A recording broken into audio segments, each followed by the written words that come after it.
We are live.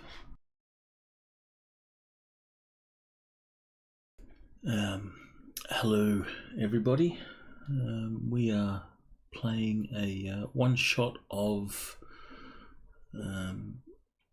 a GURPSified Shadowrun, as we were down a player and opted to play Shadowrun instead of ConOps for this week.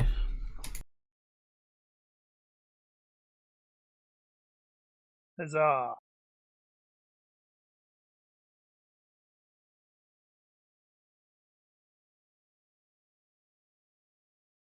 For those that have not met these characters, let's do the very new characters. New old characters, or reborn characters. Hey, mine's completely new. This is true. So we shall do a very brief character description. Book, if you want to go ahead. He could basically say the same thing he did last time. Unless, of course, he's not here. We'll go with Freya then. Right. I've been talking to myself. Go ahead. Sorry. Well then go ahead, Book.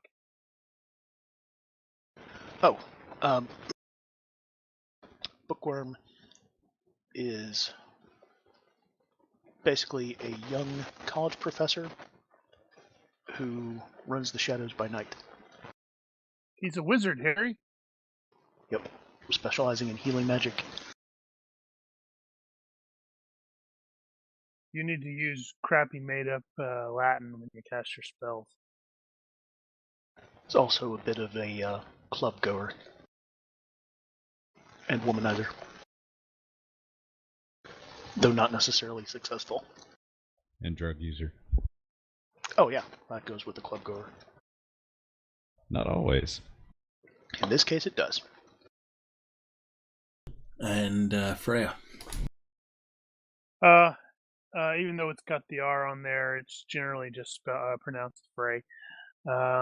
He is an elven gun mage, in that, well, he's a gunslinger with enhanced time sense. That's actually a cybernetic thing, but with some minor spell stuff.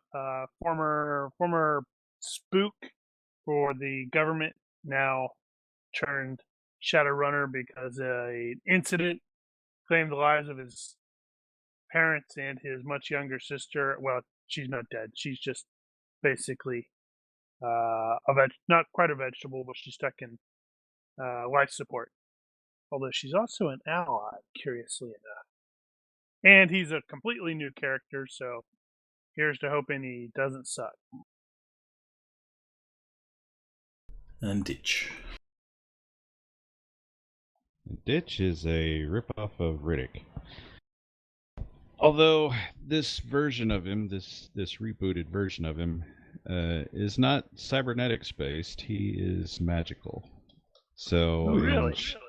In Shadowrun, he is a physical adept. Neat.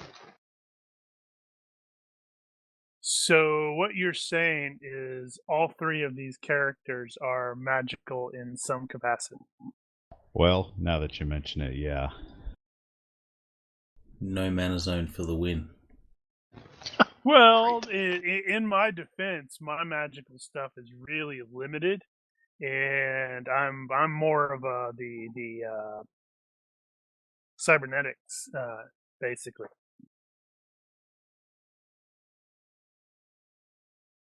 Right. Frey is John Wick. As an elf. Elfwick. Elfwick. As a magic elf.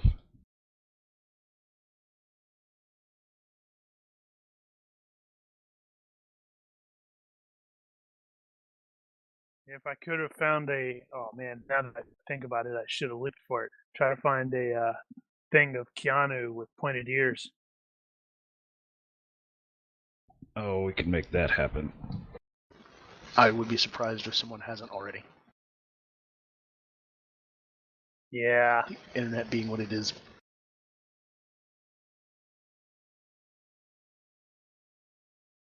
Oh, right, and especially with the rebooted version of Ditch, now he's back down to 250 points, and he's just call him early Riddick, like pre-movies Riddick. He's suffered some trauma and is in rehabilitation. He's still pretty dangerous, just not as dangerous as he probably ought to be.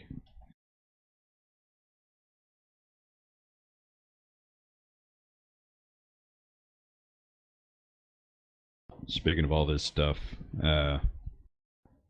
if we are actually going to end up doing more of these, I think we're going to end up going ahead and starting the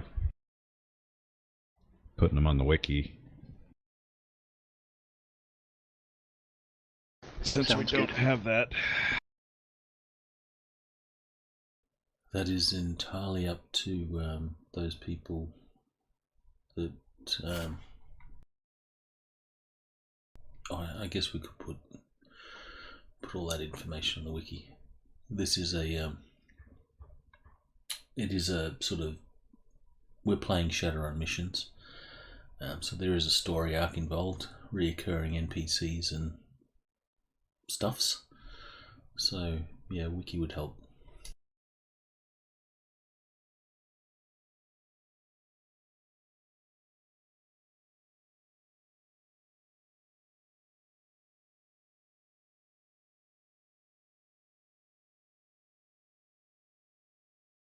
Alright, so is there any bookkeeping before we begin?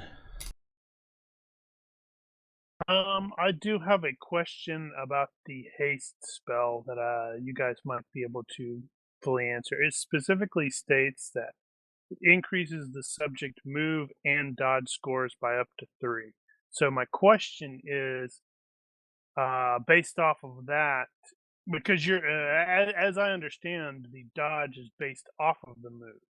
So if you Your dodge is based off basic move, not move. That's why you can increase your move, but it doesn't increase your dodge. Yeah, it does. No, it doesn't. Plug it into GCA and increase your move. If you increase your basic speed, it will.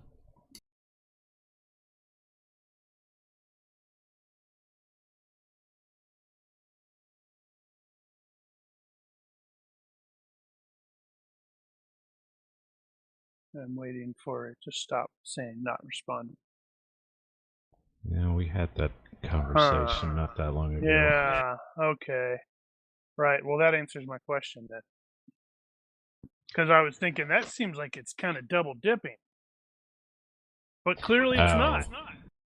You may have been tricked by the optical illusion on the encumbrance table where your encumbrance level reduces your dodge, making it look like as you move faster, your dodge gets higher. Yeah, that is a little confusing. No, I was thinking for some reason that it was based off of move. The dodge. Looks like so if you jacked up your move, your dodge was going to bump up as well. But clearly not the case. So that sort of answers my question. Well, dodge is basically it's based off your basic move, which is your basic speed, which means dodge is really a reaction time thing. So the better your reactions, the better your dodge, not necessarily how fast you can run. Also, the other bit of bookkeeping is on the combat tracker, Brian. You're going to want to set fray to like 15 or 16 because I have enhanced time sense.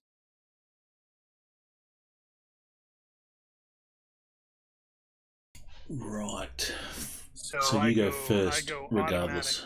Yeah, unless where the other person has All right. ETS, and then we act in order of basic speed. So can haste you? does directly affect both, though, just to make sure we're clear on that. Sorry, what?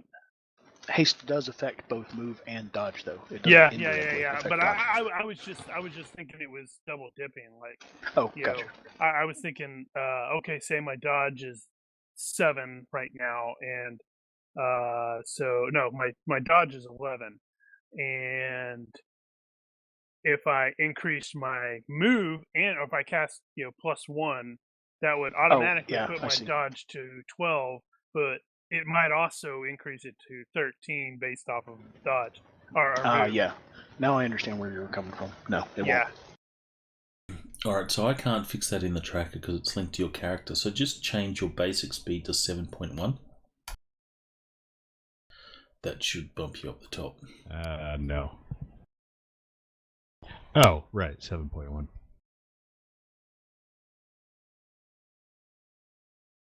Oh, is this speed already 7? Yep. Well, that's about right. So I guess it doesn't automatically do that. It should do.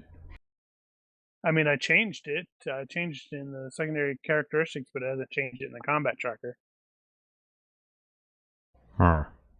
I haven't seen the re-add change. it or something. So basic speed, you went 17. Yeah, I just went ahead and said, I'll make sure it's at the very top. That's You have weird to that you re-add can't it. change it Change because your hit I'm points. fairly positive I've done that. I thought they were linked. Let me try. Man,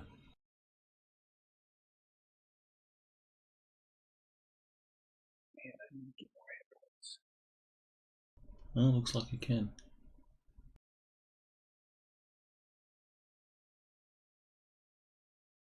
Awesome. I learned something. You should fix Ditch. Or relearned something. No, Or it's that. just a little slow right now. This player might be lagging a little behind.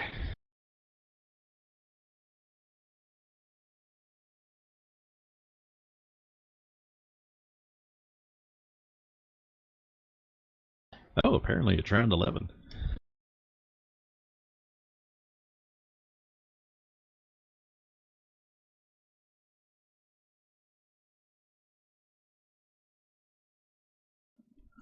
So any other bookkeeping? The only other thing I had is I did not actually import the ally. Make a roll to see if your ally comes into play.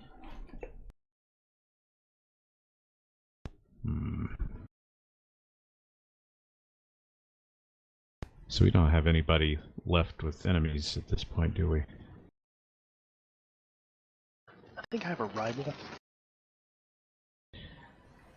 Yeah, I kind of remember that now. Yeah, so it is technically an enemy, but it's only an academic rival, so.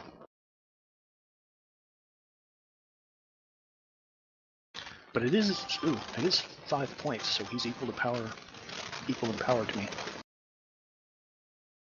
Could be a problem. Alright, for your academic rival, could you roll in the box please, 3d6?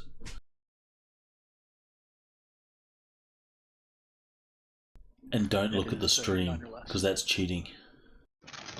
I hadn't even thought of that.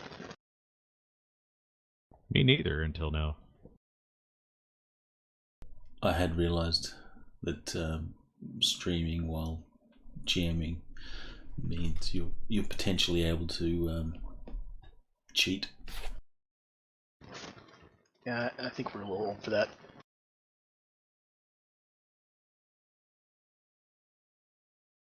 Alright. That's kid stuff.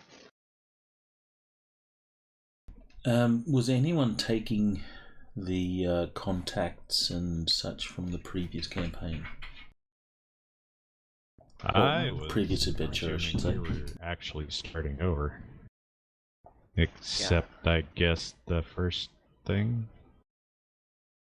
I have Claudia, Gustav, Giuliani, Pip, a favor who's owed to us by an Aztec guy, You can keep all those. A patron, Angelo, mafia guy, and I was planning on keeping them. I think the Angelo guy is old. Pip is an NPC from the first adventure. So, provided you are a rebooted character, not a new character, then I will allow you to take those contacts. Because they do end up playing, or being reoccurring NPCs and such. Okay, cool. I'll look for an opportunity to introduce him then, so everybody else can take him if they want to.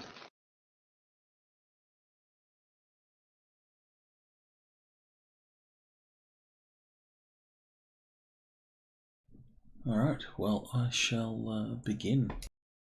I'll be reading from the adventure stuff for some parts, which means in many sections you will get railroaded into doing some stuff because that's what the mission dictates. Unless, of course, you have severe objections to that, in which case I won't.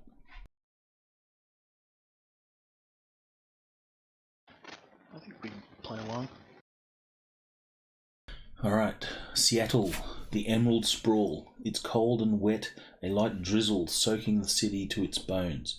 Even in augmented reality, the glistening emerald green overlay of the city's buildings seems to be soggy and miserable. It would be a great night to find a warm bar or club to relax. Or maybe just sit at home and watch some Trid. So of course, that's when your comlinks beep. You don't recognise the number that pops up, but in your line of work, that's not unusual. Connecting the call, your vid screen shows the face of a brutish troll with massive steer-like horns looking at you.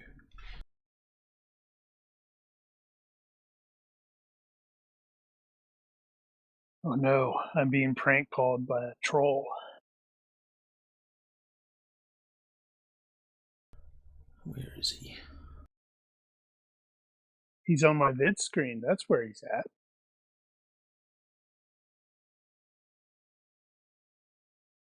The call is coming from inside the apartment.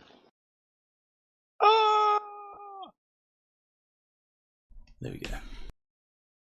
Hey, it's that guy. Oh wait, my character doesn't know that guy. I've got a job that might be up your alley. The troll's deep voice rumbles. If you're interested in hearing more, meet me at Reno's on Battery and 4th in an hour.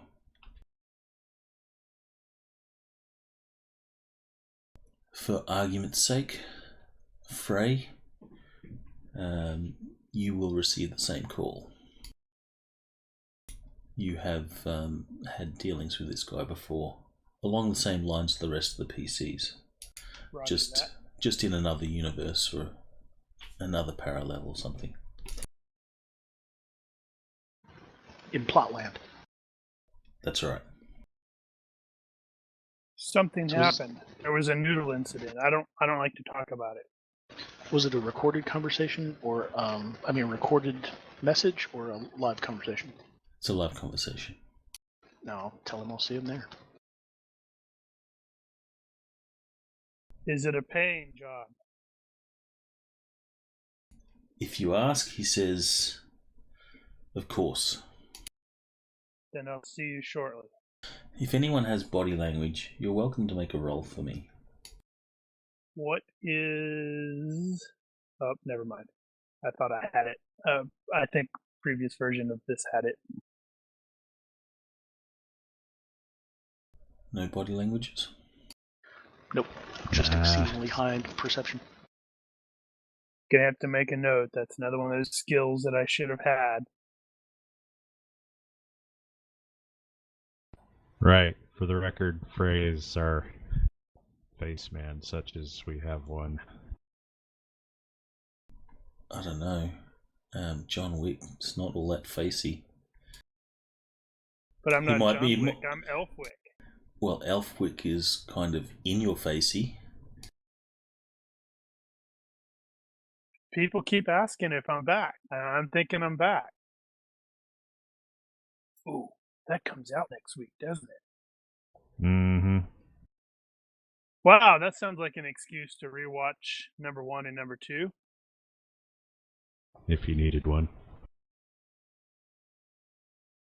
Alright, approaching the Fox Adobe style exterior of Reno's, you see 3 kids that look to be college students trying to look tough in their combat biker leathers and cute little racing crotch rockets, all no doubt bought by their rich fathers trying to buy their love. They glare and posture for the sorority girls hanging on their arms. Inside the bar, the Forks Aztec style. Is it faux? Yeah. Okay, faux Aztec style continues. Though the decoration is also a shrine to all things combat biker. Autographed pictures line the walls. Beaten and scuffed helmets are mounted with pride next to photos of their owners, and along the back wall, mounted on a raised platform, is the Reno's Pride and Joy, an actual bike once used by Reno Piat, owner of the bar and former member of the Seattle Timberwolves.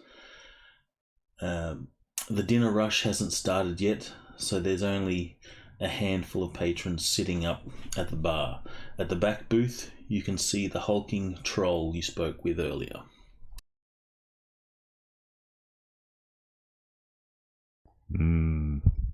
Hulk as a troll. I'll recognize Ditch. Yeah. I'll recognize Ditch and Guy nod as we're going in. You will also see Bookworm and Ditch. You will see a elf. I assume you have the blue hair. Yep. Before greenish, we're greenish blue. I don't have no idea what color that is. Sort of a blue silver. before we're close enough, I'll whisper to Ditch, "Who's the Keeb?" Not familiar. All right, head on over. Also, lols.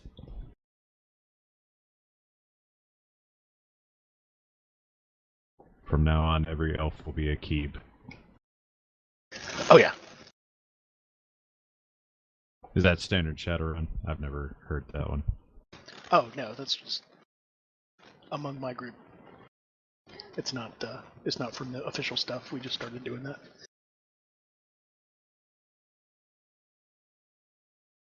All right. So when the troll or Tosh sees you guys, he waves you over. He seems a little irritable. So it's a day ending with letter Y. Side note, where do we know this guy from? I recognize the picture, Previous but I don't remember. adventure. He hired us Was it? last time. If you recall, in the previous mission, you guys were going into the underground, and Knight Errant don't have jurisdiction in the Orc Underground, and they wanted you to find Jack Turner, or bring in Jack Turner. This was the cop or the agent. Yes. Okay. Yeah. He's And the it probably assistant for the district attorney. Makes total sense that I've interacted with him.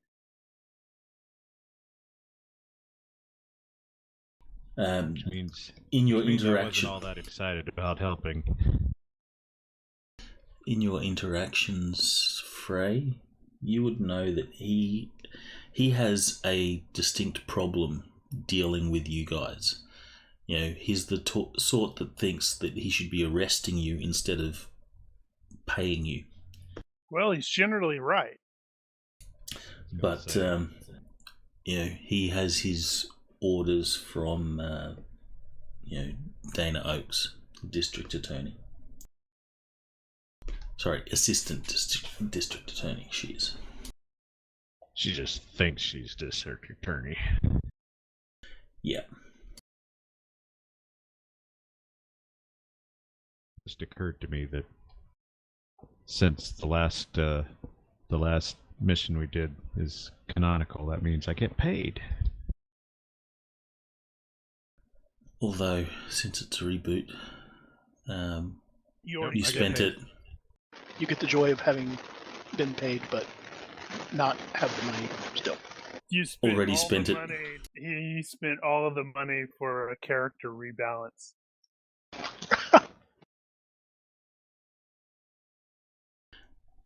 Yes, you also went on, what is it? Mental blank. Total Recall. You went on a virtual holiday. Everybody kept telling me not to go. Maybe that was your previous adventure, where you wanted to be a badass Shadowrunner. Maybe this is still in Total Recall. I shoot the troll. 2 weeks. You don't carry a gun, though. Yeah, I do. I carry 2 guns. Depending.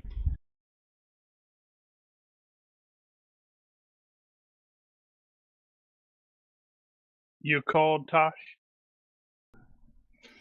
He just nods. Once you're all seated, he avoids any sort of small talk and gets straight to business. He activates a virtual reality meeting. So if you don't have augmented reality glasses or anything like that, he tells you to please put them on, or at least use your comm links. It's like built into armored shades. You could do. They usually include that. Include a HUD link. AR is the the equivalent of a cell phone. Everyone has it, either in cyber eyes or glasses or similar.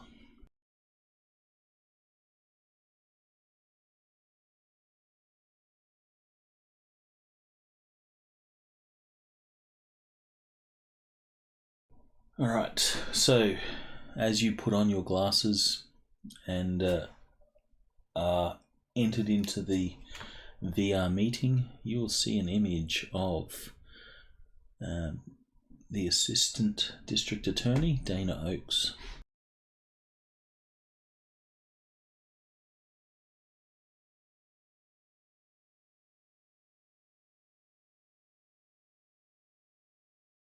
Right, she was with him when we met him before. This is correct.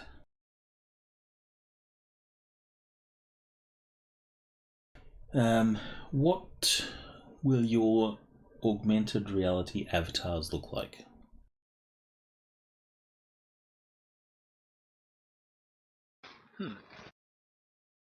Yeah, that was like, Ditches will have a placeholder. So you got the default, blank person. Yeah. Actually, I'm wondering if that's keyed to sin at all, because I know that we're supposed to be sinless by default. I wonder if that even comes up. You wouldn't be sinless unless you have 0. If you are sinless, You can't have comms that aren't attached to a signal. We had that conversation in the last campaign, if you want to call it that, and I think it was decided that in Shadowrun they were assumed to be sinless or something like that. And so we were just going to assume that. I think that we had assumed that we have sins unless we bought the advantage to be zeroed, but that in the course of running and talking to contacts and dealing with our cred sticks, we're using equipment and cred sticks that are not tied to our sins. And I think it's pretty hard to live without sin. Yeah. So like Book's apartment is associated with his sin, and he's got a comm that is associated with his sin. Because I mean, he's got a day job, right?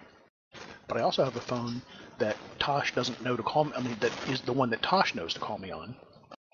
That is not connected to my sin. It's just like a burner phone. Well, we can clear that one up later. That's how I thought we were doing it.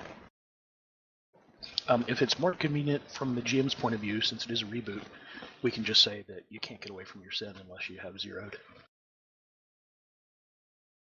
Which is a frickin' thing I actually contemplated picking up, but failed to do so. Points! That doesn't mean you can't go by your alter egos. They're just not legitimate in the legal sense, or the real world sense. So, Ditch, you are the blank default, and it'd probably have your sin code or something down the bottom. Book, what's your avatar? Harry Potter. For now, it's also going to be the default. And Frey? It's the Gryffindor logo. I'm trying to think of what that should be. If you're Elfwit, maybe you've got a coin. Well, I'm sort of thinking based off of. Let me actually confirm this. I believe I gave my sister. If it'll open the stupid thing up quickly enough. I believe I gave her the trickster thing. Let me see. What is it? Trickster. So whatever it is, she's clearly gone in and adjusted what his avatar looks like somewhat. All right. So your avatar's got like the fake mustache and glasses. And since he's not exactly super computer savvy, actually, I don't have the computer operations skill. That's gonna bite me in the ass, isn't it? I'm presuming he is completely ignorant of this. Keep in mind you have 3 sessions to alter your characters, as per normal rule. And since this is a reboot, that still applies. 3 sessions? 3 sessions. I always give 3 sessions to tweak. I don't think I've ever heard that one. Haven't you? It's always been 1. Maybe. Well, as far as I can remember, it's 3 sessions. So you have 3 sessions to tweak your character. As long as you remain roughly your character. If you're making a whole new change, then that's not considered a tweak.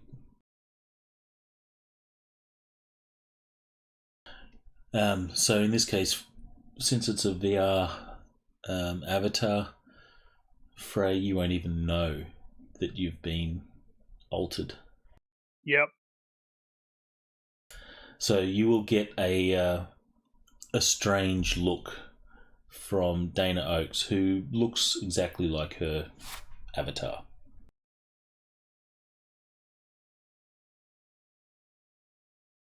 She'll give you a strange look, and she'll sort of point to her face while looking at you, like, yeah, really? I'll switch mine to the real me then, to appear as myself. It's gonna take me a couple seconds and go. Just wait a minute. Hold on. Push the stuff. Reset to default. So it looks like me. Long story. And Ditch and Book, you would have seen that Frey had this joke goggles on. Ah, Good first impression. So when you switch back to your normal avatar, you can see she shakes her head like, what sort of people am I getting involved in? And I'm like flat, almost emotionless, because he's got the no sense of humor. So it's like long story.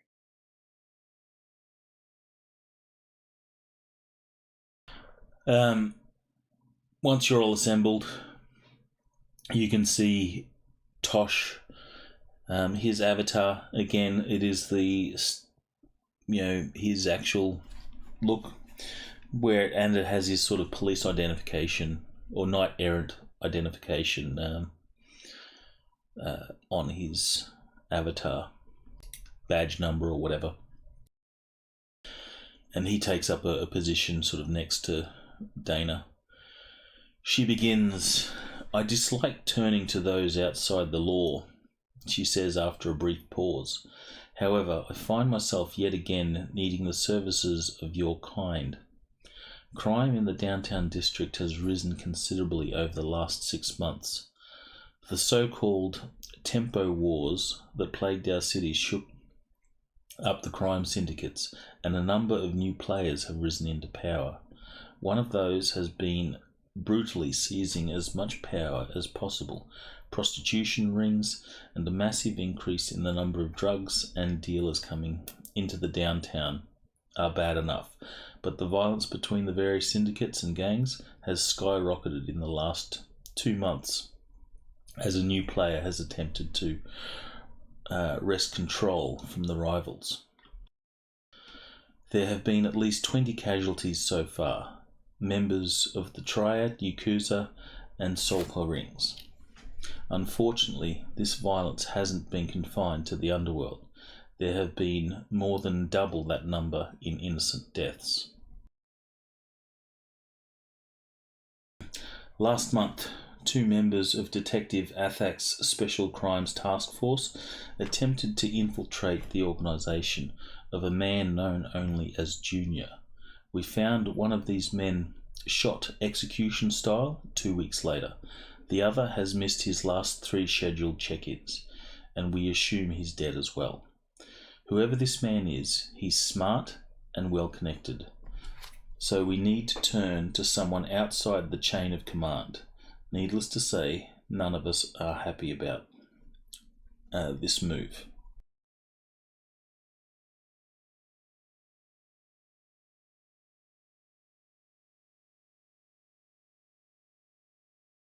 what all do you know about him? Detective Athak can give you a file.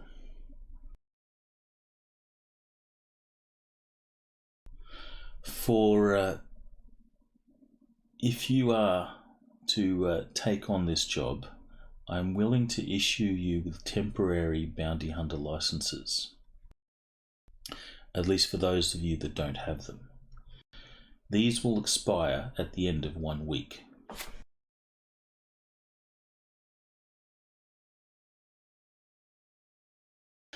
I need you to find Junior, find proof of his identity, and bring him in alive. I'm willing to offer a bounty of 7,000 new yen each.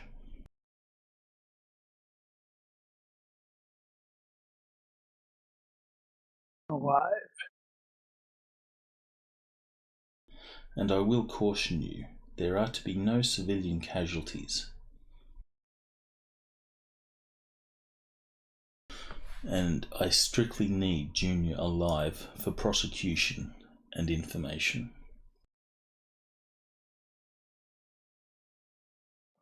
So, if you knew who he was, you'd be able to just do that, right? Correct. So how about we call it 5,000 each for finding out who he is, an additional 2,000 each for bringing him in.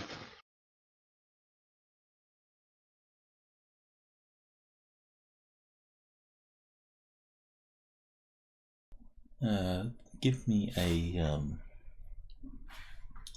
diplomacy, if you have it. I have IQ.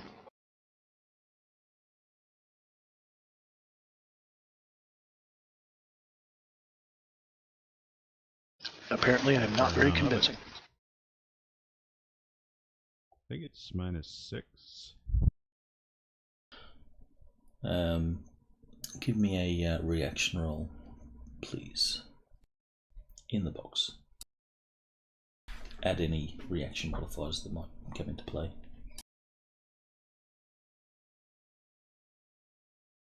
Let's see. I have none that will apply to her.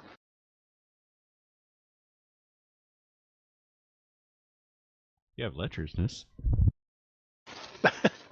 That's not a reaction modifier. Isn't it?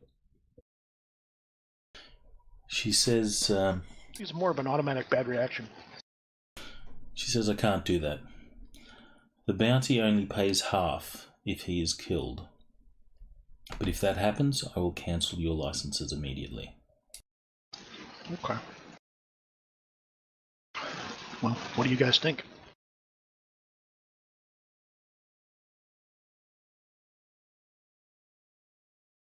Have to look at the file, but I think it's doable. Be a change of pace. Try to bring him in, still breathing. Damn, that means I'm gonna have to watch where I shoot.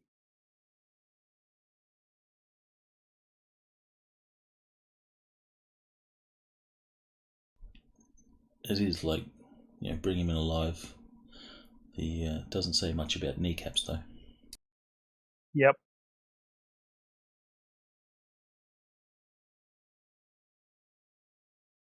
Yes. Doable.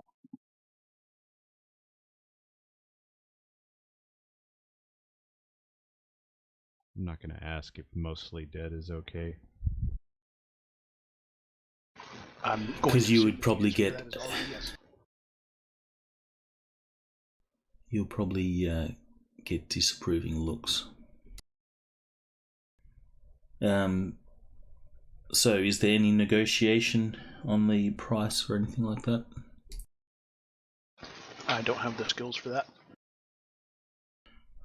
Are you accepting? You can see that she sort of looks down at a virtual clock on her wrist and she says, I am a very busy person. I need your answer. Yes. Yeah, sure. I'll help.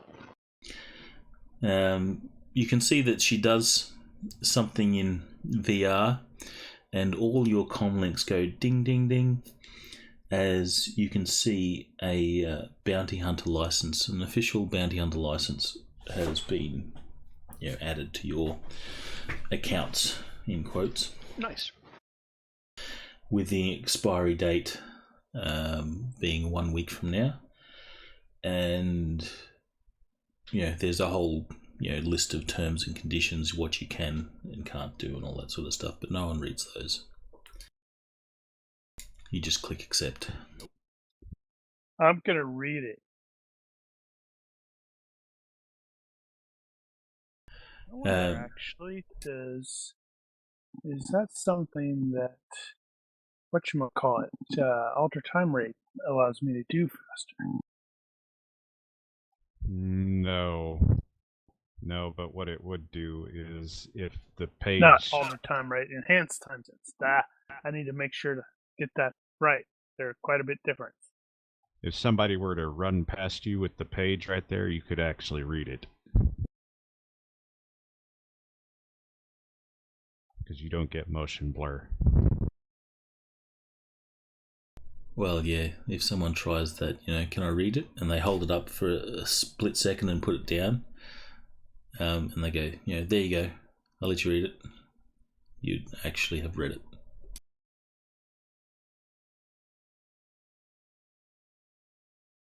Alright, so once you have agreed, she says, Detective Athak will fill you in and answer any of your questions. And then she just cuts the conversation.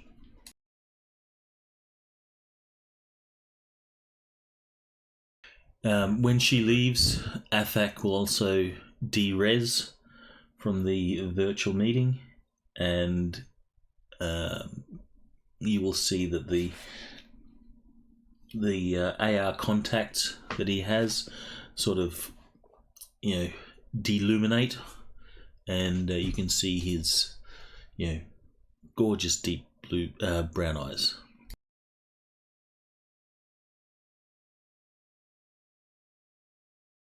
All right. So what's this file say? Yeah, I was going to say, so you said you have a file for us.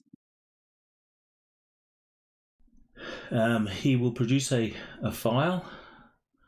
Peruse that in your own time.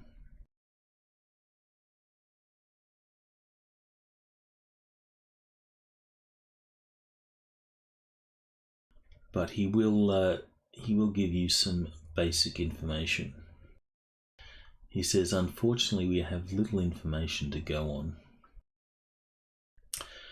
This is why we've been forced to turn to you people in order to stop this bloodshed.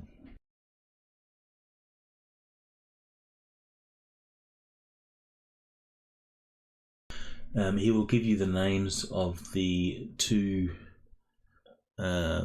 undercover cops and a list of 5 addresses.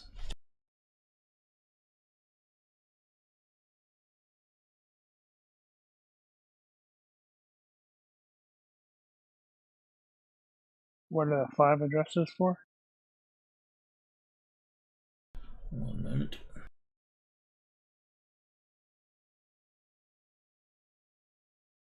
So these are the 2 undercover cops who haven't checked in, and they're worried that the same Well, thing happened to them as to the other. one's dead. Okay. The other one hasn't checked in. And you can see which one's dead and which one's still missing. They're identified. He says if you find the other one, it would be much appreciated if you could notify us.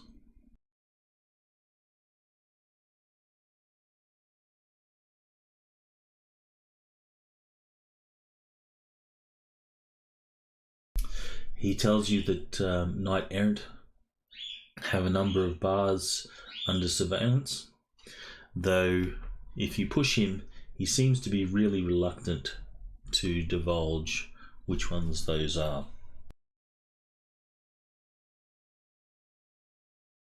If you want our help, you need to give us the information.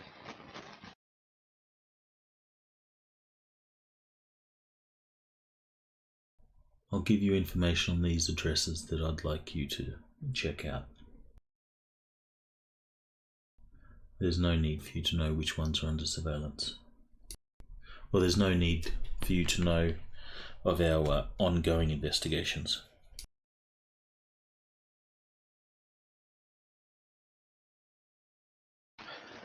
Kind of roll my eyes at the other guys. Alright, the 5 locations are the Club Penumbra. I've actually got addresses. So.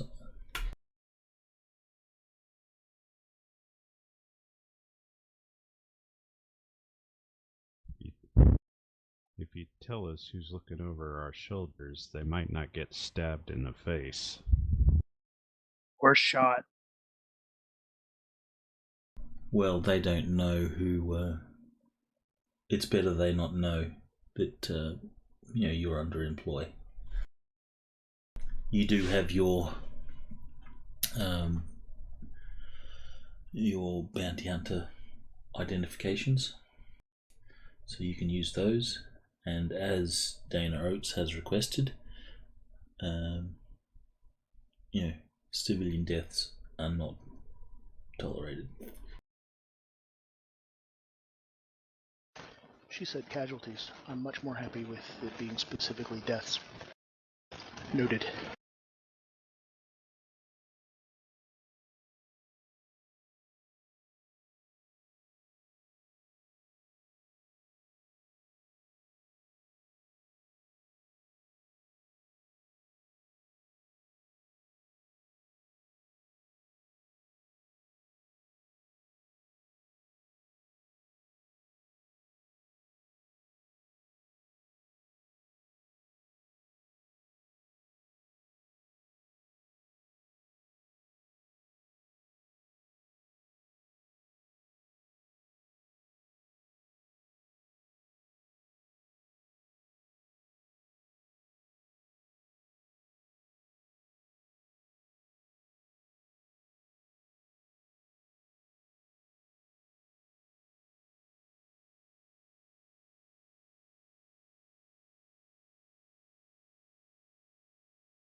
wonder how much it costs to purchase the bounty hunter license permanently.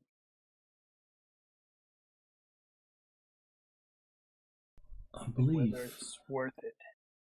I believe we could use the Traveller Bounty Hunter's license as a guide for that.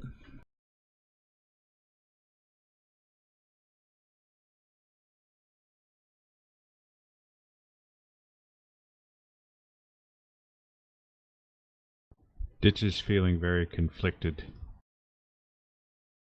Because he's Now- thinking bounty now he hunters, has we a- don't need that scum.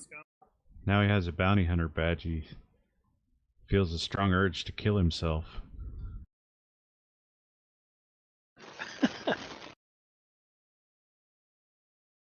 Roll sense of duty. If you fail, you've got to do it. I'm sorry, guys. I have to do this. Stab. What the hell? Nobody move. The sheriff gets it. He's crazy. He'll do it. So, is Ditch named after his mom? Wow.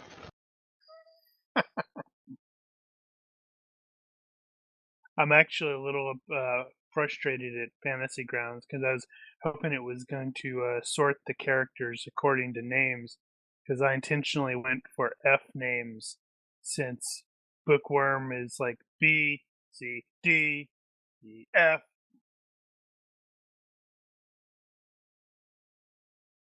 It must order people based on login. That would make sense.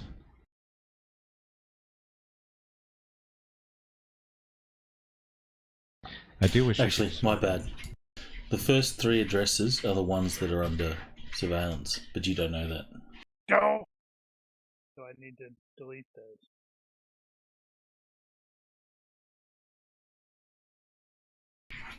Let's just say that you pushed him and he buckled and went, yeah, okay, whatever. Just don't kill my people. Okay, just to assuage your GURPS guilt there. There we go. That's only 4 places. You said he gave us 5 addresses. Yeah, the 3 the GM screwed up. The first 3 are the ones that are under surveillance that he wasn't supposed to give us.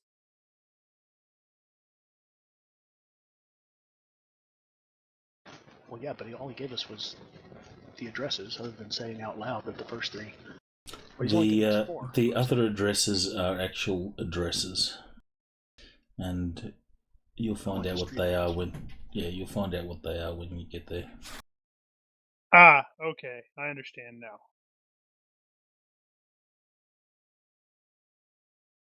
With the exception of Mike's Well, Deli, that's an actual honestly- identified place. Honestly, why can't we just plug in the addresses into a handheld or something like that and tell us what's there? Yes, you could go do that and go So what's Street the name View of and the last stuff. place? Mike's Deli. So ignore the first 3. Well, we have the addresses, right? You do. So we can easily find out exactly what's there. You can. And so the 5th place is what? No, you're not understanding. Those 3 are not part of the 5. Oh, Those 3 Okay. are the ones that he says that they have under surveillance. He wants us to check out 5 other places. oh. I'm fairly positive. Is that right, Brian? That is correct. Okay, so we take the rest of the addresses then and look up what's there.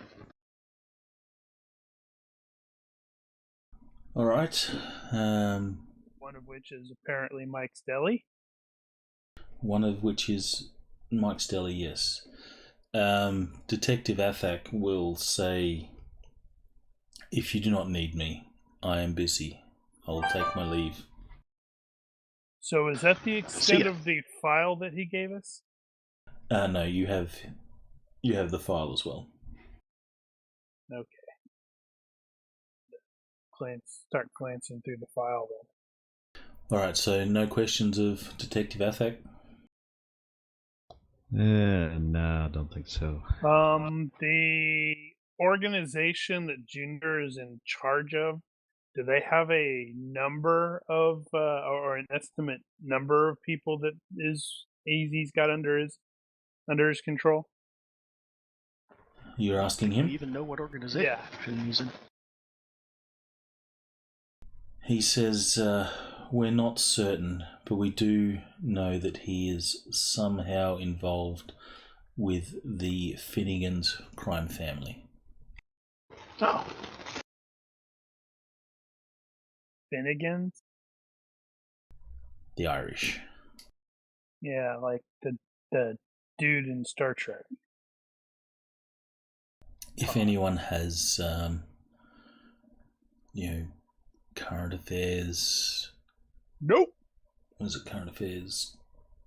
It'd be Underworld. Welcome to make a roll. no, I just have current affairs, Shadowrunners. And, well, I have current events in Seattle in general. Got Streetwise. Oh, yeah, Streetwise does seem appropriate if it's an underground thing. Make a roll on your Streetwise. Not enough. Alright. Ditch and Bookworm, you have heard of the Finnegan's crime family. They're probably 4th tier.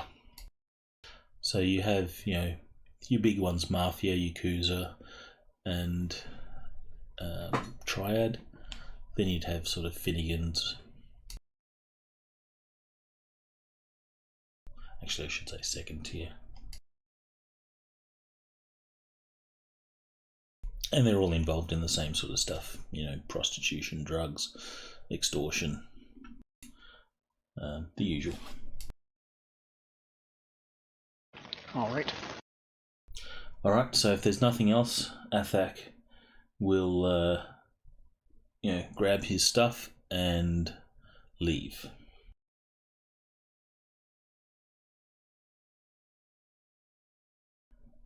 Since she's a fairly large form,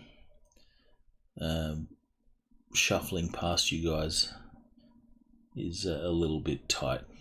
Then he straightens his suit and makes his exit.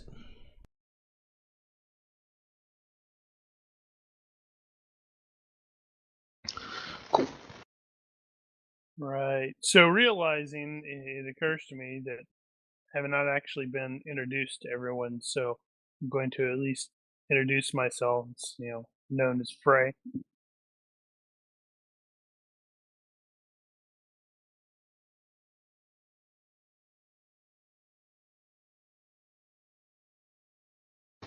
Bookworm, good to meet you. So what do you do? What's your shtick? I shoot things. Okay, good. I am Ditch. I stab things. And I know magic, so that leaves us without a Decker and without a Wheelman. I have an ally that is a Decker, although she's currently unavailable. I'll work on that.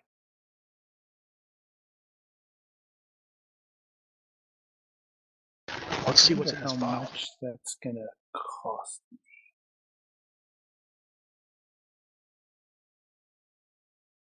Yeah, let's see what's on the file. Also identify the locations.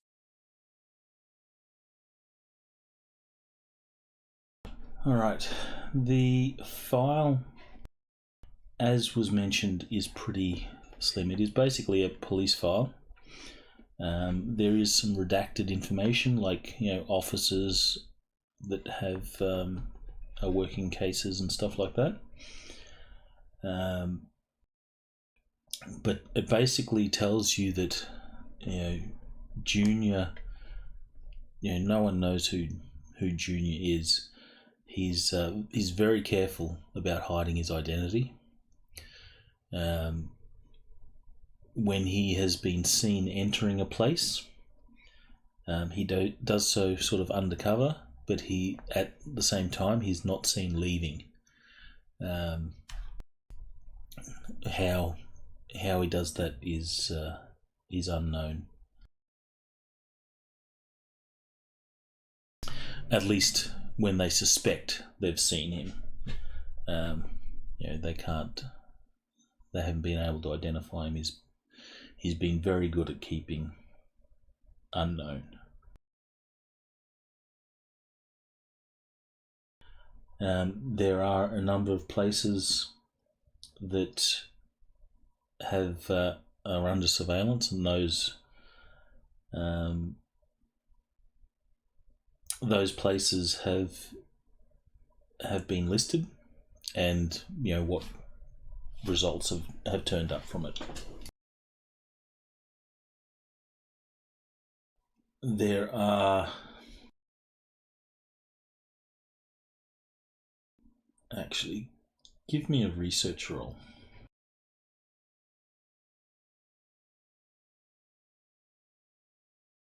I expect Carrie's probably even better at it than I am.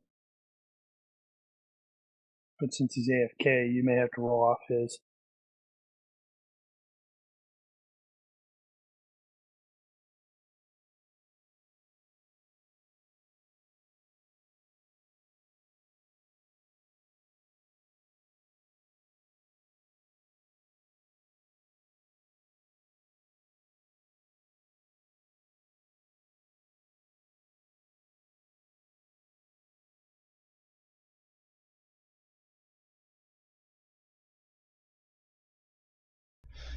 You will be able to ascertain that he has taken over a lot of the action taking place downtown for the mafia.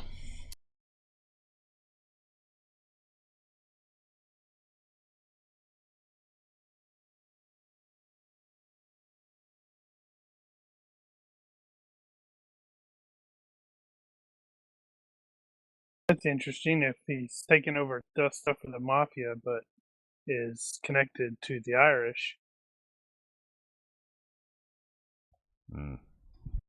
This is an unusual thing.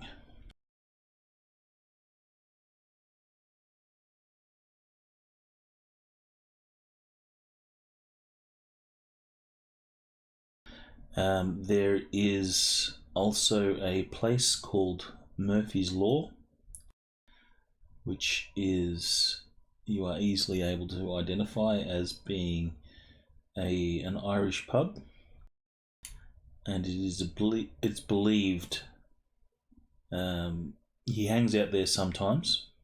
Again, no one's actually seen what he looks like, but it is believed that he uses that place to launder money.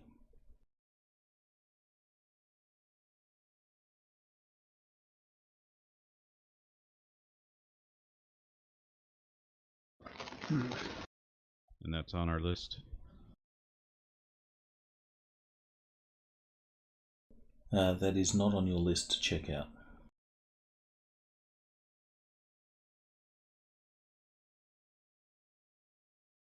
You said it's not? It's not on your list to check out. Huh.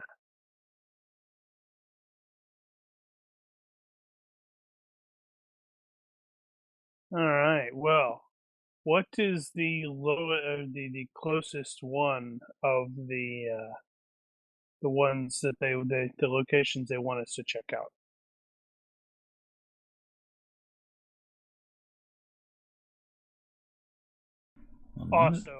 Also, we can go ahead and plug those addresses in and identify where the heck we're going. Yeah, we'll like pull them up on a pen map so we can decide what we want to do.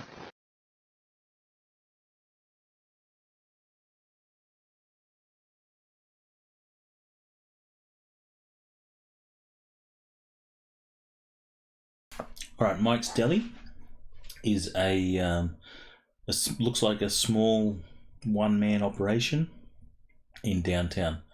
It's just a sort of small downtown shop, downtown deli.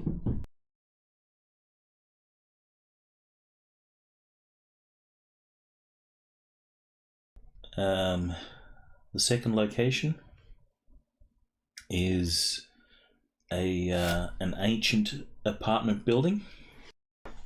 It looks like it's like survived, World War 1, 2, and 3. There's no windows, or no windows have glass in them, and sections of the upper floors have fallen away. There's been a World War 3 in the Shadowrun universe? No, but this is just an expression. Gotcha. Expression with regards to how this place looks. The third location is a rundown brownstone apartment building near the waterfront. The other two locations, you will find out, are insignificant and simply just red herrings. Well, that was easy. I don't know. It looks like he wants us to go to this building. It's called Red Herring. This guy Junior likes his herring. I know. Why is it Let's red? check it out. It's kind of funny that the adventure gives you that. Oh, I thought that was just you doing that. No. You're probably not supposed to tell us that. Well, the other two locations are not actually mentioned. There's no details of them at all. It says, wraps up in one line. Two of the locations are of no significance. I don't know, guys. That sounds like it might be significant. I think we should check them out.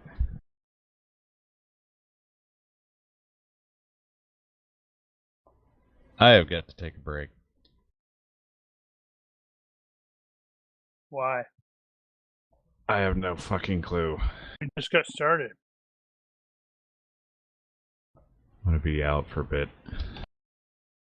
What, are you gonna go get some coffee? Sounded like maybe you didn't feel good. Alright. Is that a 5-minute AFK or is that a longer AFK? Let's start with 5. And see what we're up against when we get back. Alright, we'll take a 5-minute break then. And Right.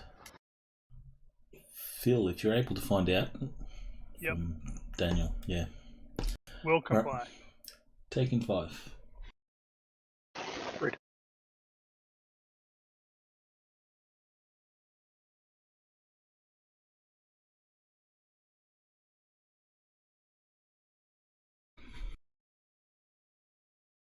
Whee!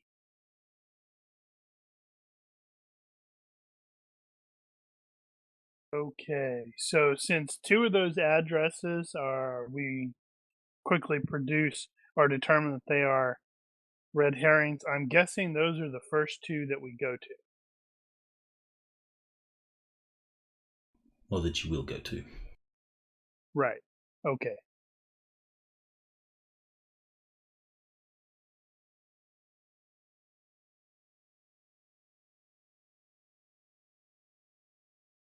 Alright, so are you done with the bar? Right. Had we reviewed everything that was in the file? You have reviewed everything. You've got pretty much the information that you need. Like I said, the file is pretty slim.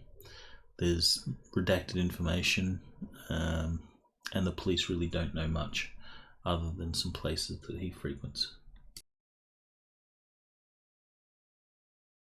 All right, cool. I guess we are done here then, but we wanted to sort out which of our marked locations is closer. Just to decide where we're going to go first that way. Either the rundown brownstone, the ancient apartment building, or Mike's Deli. But before then, We could split up. Split the party. stepping out of Reno's into the cold, moist Seattle air, you are considering your next move when a man stumbles out of Reno's, bumping into you. He's disheveled and smells like a distillery, but then his drunken face clears for a second and he winks at you with his piercing blue eyes. "Excuse me, I just need a moment of your time," he says in a rich, deep voice that that bellies his drunk appearance. You probably recognize me. Joe Martin, Newsnet. I'll be happy to sign autographs later if you like. For now, No, I have a business proposition for you. you. What, really? Star-Lord? Come on. He's got a code name. That's not weird. Unless I'm mistaken, and I rarely am, that was Detective Theodore Tosh Athak, head of Knight Errant Special Crimes Task Force, that you were meeting with, Joe says with a gleaming $1 million smile. I can neither confirm nor deny your assertion. How the hell would I know? And according to my sources, you were probably also meeting with our newest and brightest DA, Miss Dana Oakes. No, that's okay. Don't bother denying it. Just hear me out. Never heard of her. I will deny it because he's not accurate. I wasn't meeting with the district attorney. I was meeting with the ADA.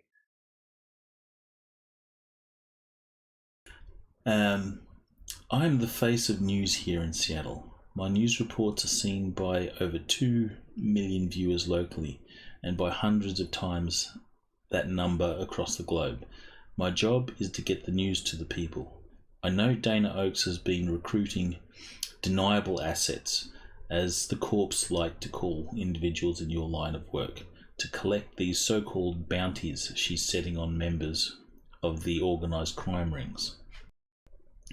I've been following this as close as I can, but since you seem to be on the inside now, I'd like to propose a partnership. I'm looking for confidential sources to provide me details of what's going on.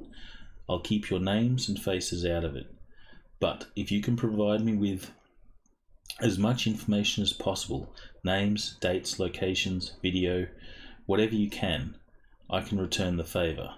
I have lots of contacts and keep my ear to the ground for juicy information. Or maybe I can find other ways to repay you. Think it over. Here's my number. Call me if you want to do business. Listen, John. Hang on a sec. As Martin finishes his sales pitch, your comlinks chirp, letting you know you have a message. You sure seem popular tonight. Now, go. I'm going to say, look, John. I don't know what you're talking about, and if you don't get out of our way, the face of Seattle's news is going to need major surgery. He takes a step back, hands in the air, saying, "Oi, chummers, it's just business." We continue on our way. I'm assuming that I'm not alone in thinking that would be You the pronounce end of your that Shadowrunning career.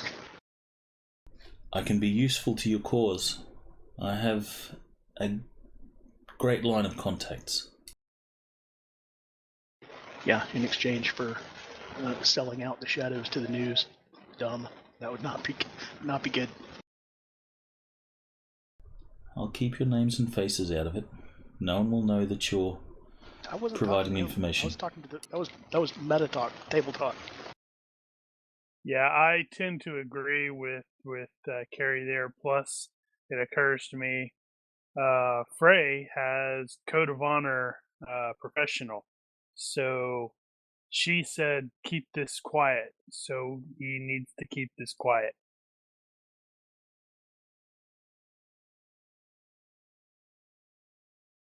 Yeah, I have Code of Honor Professional as well.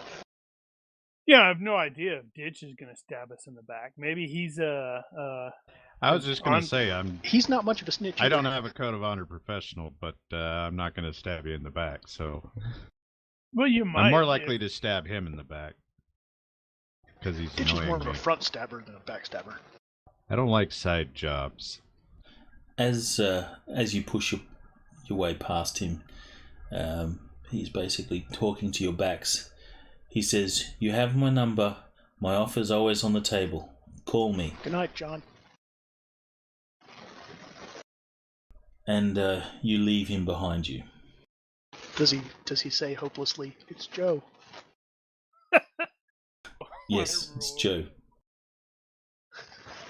Ignore him. Are you certain? I thought it was John. No, I was saying that because he was talking about No, how it is. famous he was.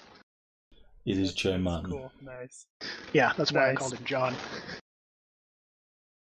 Yeah, but I could totally see that. Where you're like, "Listen, John." He's like, "It's Joe." All right, yeah. All right, Whatever, listen, John. Jack. Listen, Jim. Will you get it right? All right, so you walk away, and then you will look at your comlinks at the message that you've just received. What is it? You see the message is accompanied by an antique cartoon microphone icon. Oh, is it Joe? Actually, that's Joe. Oh, I see. Oh wow! Looking at that, he's lucky we all didn't punch him. I didn't punch him. That's the icon. Some of us were thinking. Oh, okay. That's the icon attached to the message. And what does the message say? Okay. The message says, "Greetings. Right now I'm sure that Joe Martin is giving you a pretty little speech about how he's the #1 news anchor and how he's the face of the people and all that blah blah blah blah. He's a blowhard who's only interested in increasing his ratings. His sales pitch is as fake as his tan. However, he has one thing right. Fake tan? Sorry, carry on.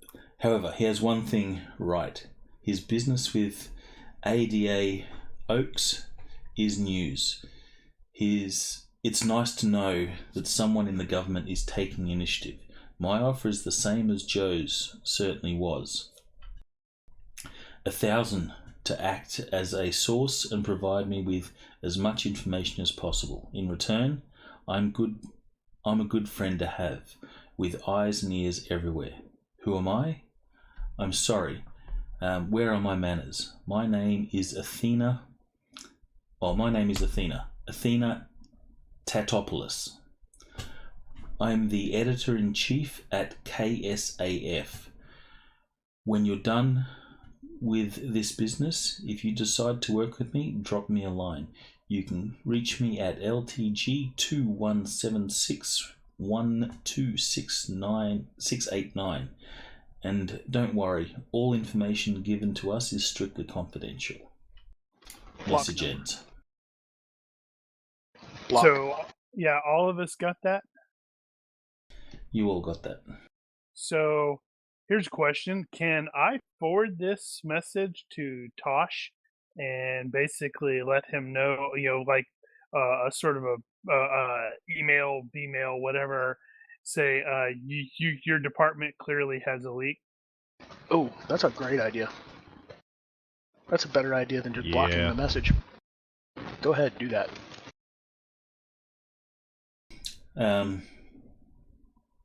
Yeah, tell him that the news people were on us like stink on you-know-what when we came out of the building. Yeah, we walked out of the building and we were almost ambushed by journalists. Your people have you have a leak. If you have current affairs, I do not. Is there a media? You can roll default. Let's see. Current it affairs could, right now is regional might work. Headline news. There's a headline news. I have current events, Seattle. Area knowledge might actually be useful there too. For Seattle. I'm Really presuming don't have a lot of that that. I am presuming that since I have none of this, current affairs, area knowledge, or something like that, I've just recently gotten back. Well, you have area knowledge of local neighborhood for free, I believe. Defaults to IQ. Does current events Seattle apply, or shall I roll default? I think that's shouldn't it be that's going to be current affairs, not current events. Ah, okay. But no, you'd have to roll if you don't have the skill, particular skill, then you'll have to roll default. The information is pretty specific. He made it because it's IQ -4. Or research -4, whichever is better. Oh, wow, I made it too. Which current affairs is this? Whichever one is the most appropriate, doesn't matter. And this is mostly for the media people?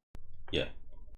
Yeah, because there is current affairs people. Right now, according to Raw, it has business, headline news, high culture, people, politics, popular culture, regional, science and tech, sports, and travel. So it could be any number of those. Headline news, maybe. People. Probably people. The names of and gossip on celebrities, heads of state, and the like.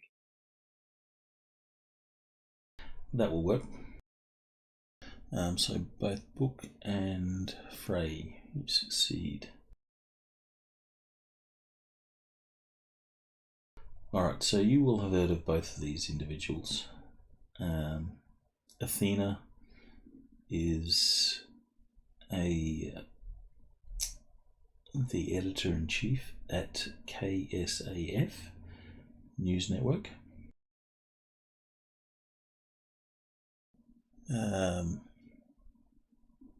And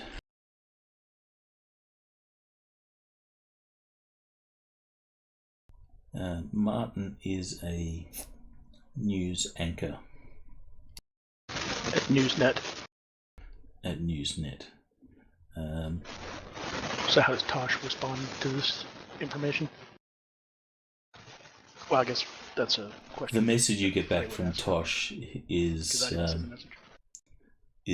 thanks with a exclamation.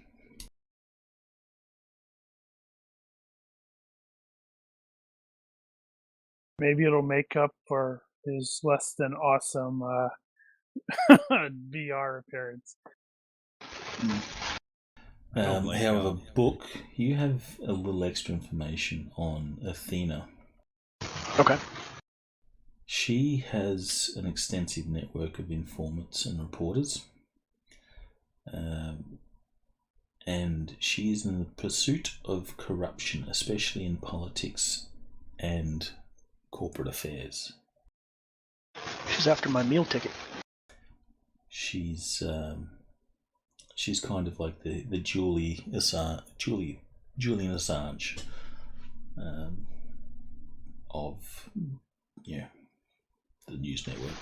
I'm sure she would just love doing an expose on university professor who's a Shadowrunner by night. Block. Or, Unspoken is or a former government assassin who is now a Shadowrunner because of reasons. Mm-hmm. Or a former murder/criminal. I don't remember what Daniels is. Ex-convict. What's of interest to me here is how she apparently has my unlisted personal number.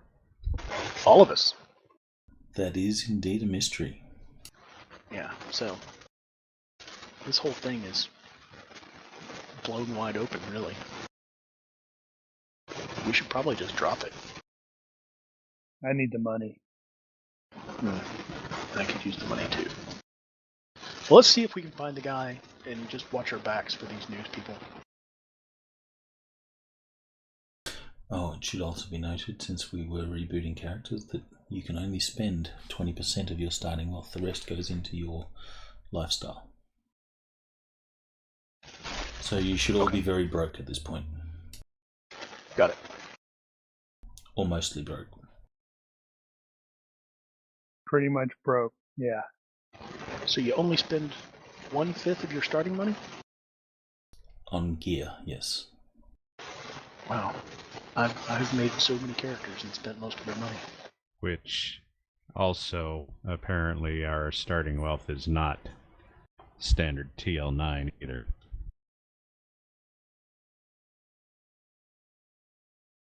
TL9's 30 grand? No, it's 50.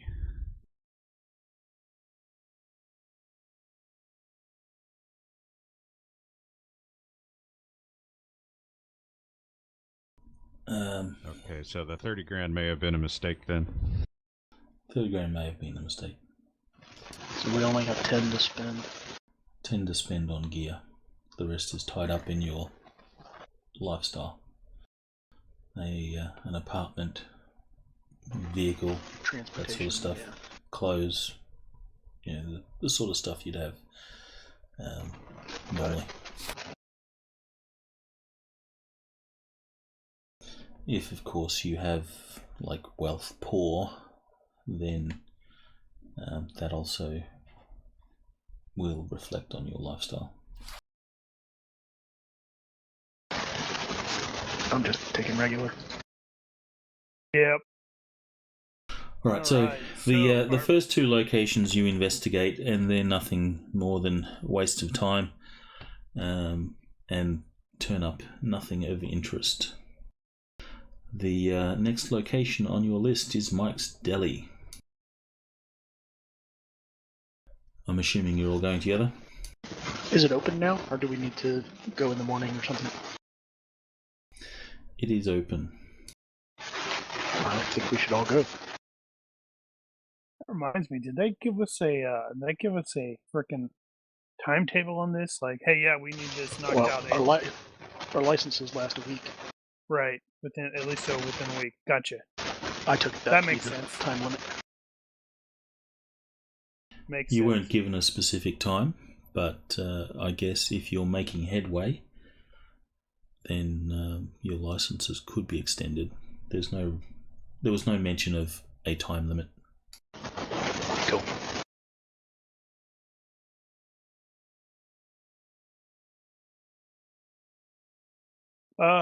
Vehicles. I seem to remember Ditch is a motorcycle guy.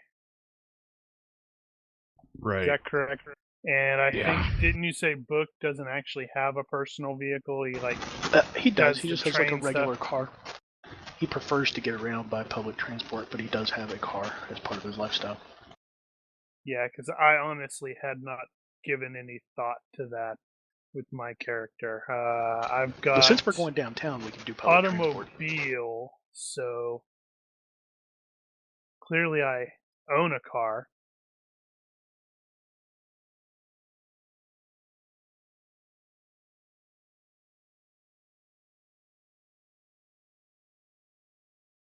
Yep. All right. So Mike's Deli. As you walk into the front door, an elf with long stringy hair is standing behind the counter slicing some ham for a little old lady. Looking over you, he simply nods towards the door in the back of the deli. The door leads into a basement level of the building, down a narrow, dimly lit flight of stairs. Reaching the bottom, the air is humid, warm, and carries on it the heavy scent of body sweat and the musk of sex, almost overpowering you. A narrow corridor flanked by a number of open doorways on either side. The rooms have simple sliding curtains rather than doors. Several are closed, and you can hear the grunts and noises of sex coming from them. Others stand open, and dirty, grubby, unkept girls in various states of undress sit on the beds in tiny rooms, staring blankly, unblinking out the door. In front of each doorway, a small AR display lists a number of programmable personalities you can choose from for the girls, ranging from timid housewife to dominatrix. At the end of the hallway is a heavy wooden door.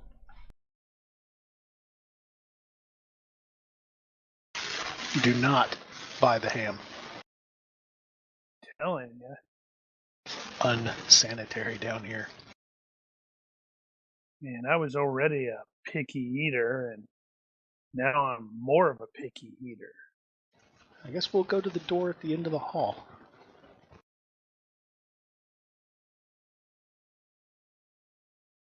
Because we have definitely found a mafia place of business here. The rate for the girls seems to be 20 new yen for 30 minutes. Nobody asked. And it is basically a self-serve vending machine. There's no people here. You basically walk up, tap your cred stick, and dive into the action. Or select your personality and dive into the action. Yeah, I guess there's a lot of cred stick tapping going on around here. So what's at the end of the hall?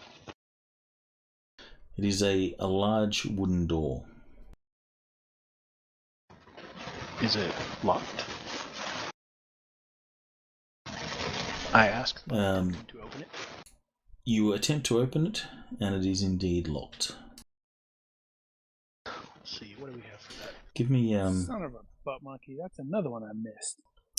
Everyone can give me a hearing-based perception, please. Okay. Ruh-roh! You can also give me a vision-based perception. Actually, just one perception roll. We'll cover both. How did I... Oh, I think I right-clicked as I rolled that. Ignore that.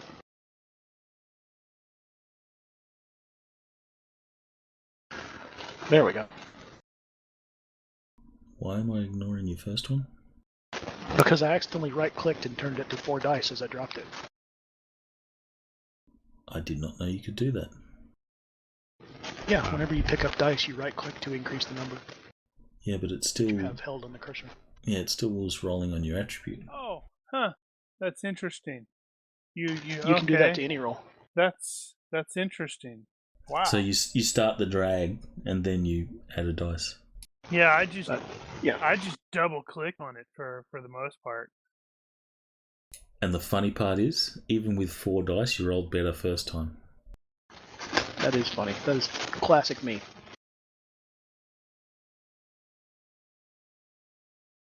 Alright, Ditch, you're pretty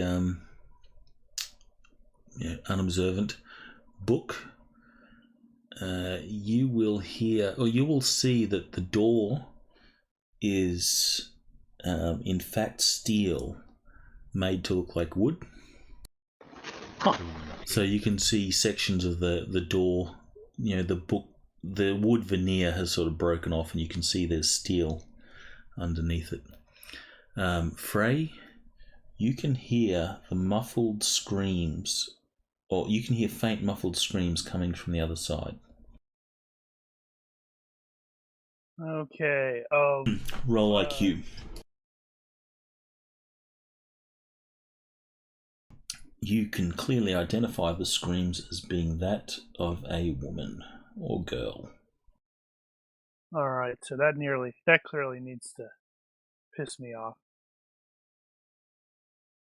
How the hell how do you do forced entry without forced entry again?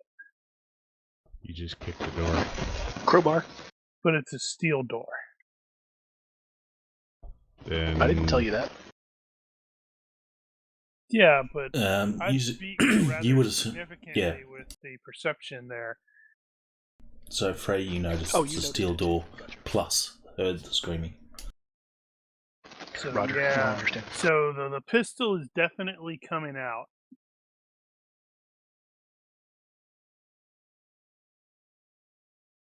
And I would like to kick in the door, but I do not know how successful. Oh my god, I got a strength of 10. Is there, I'm not gonna is there a handle or a lock on this side? There is. Yeah, did we actually just try to open it? I did, yeah.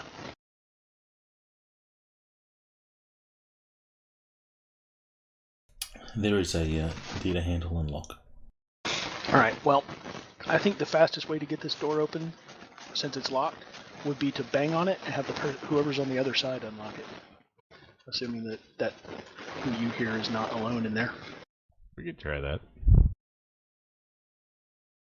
So I'm going to give it the old bang, bang, bang, bang. Emphatic knocking.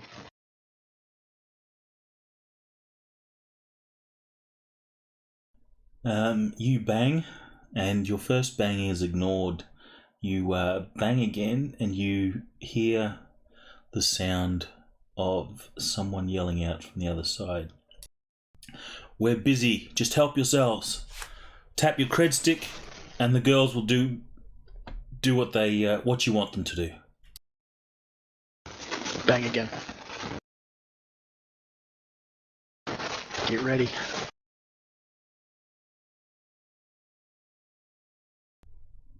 You hear the shout, "Go away!" Banging intensifies. All right, you will. Have I made my lockpick angry enough to open the door yet? Give me someone give me a universe reaction roll using the actual reaction. Noted. Phil, you can.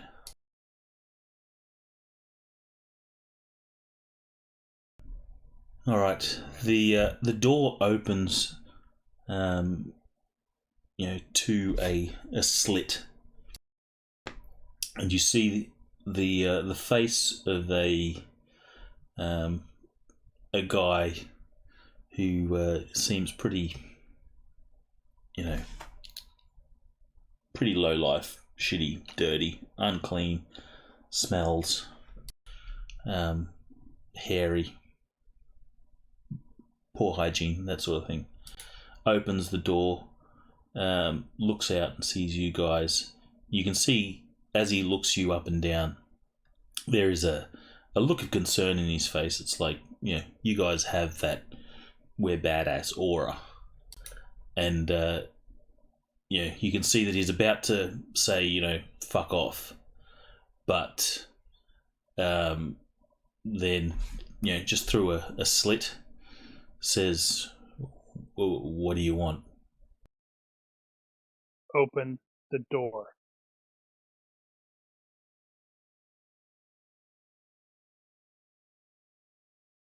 I know that he's only opened the door a slit, but I am going to wedge the toe of my boot in the door frame so that it can't be closed again. All right. I'm not trying to kick it open further. I'm just trying to make sure he can't latch it. Oh, so he actually cracked the door. Yes. Yeah, he opened it and looked out. Okay, like eyeball wide. If that's the case, I'm going in. As soon as it cracks, as he's Oh, sort you of body checked the door? if he like, hey, what's going in? I'm going in. It's like kneecap, and door's going in, and he's advancing. All right. So give me a forced entry or strength roll to kick in the door. And what I said still stands. So even if he fails and the guy tries to slam it, all he's going to do is, catch my boot in the door. Was this really going to be forced entry? I want to shoot the guy in the kneecap so he falls. Well, he's behind the door. I got the door. Okay. He's behind the door. He's like, heads in the slit as he's talking to you.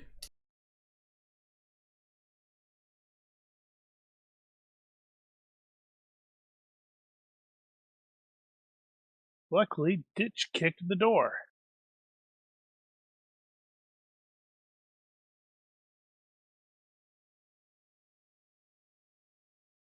All right, you kick the door. You catch the guy a little off guard. The door opens enough for at least the one of you to slip through. Probably Ditch being the closest to the door, or Ditch steps aside and the next can go through. And I'll let you decide who that is amongst you. That's up to That's Ditch. kinda where He's I the was one going moving with in it. the door. What was that, Daniel? The guy seems to still be behind the door, a little off balance. But one of you can slip through. I'm basically holding the door. Right, so I'm going to go in. I'm going to shoot him in the frickin' knee. Cool. All right, move and attack. All right. The guy looks like your petty thug. Somewhat sleazy. Crap, that should have been one shot. Oh well. So one shot. Well, screw it. I'll stick with the 3.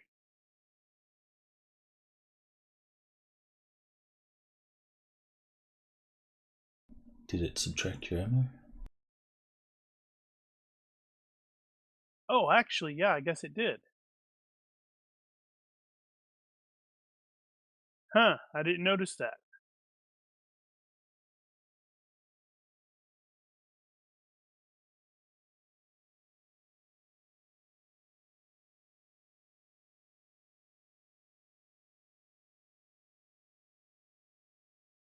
Holy crap.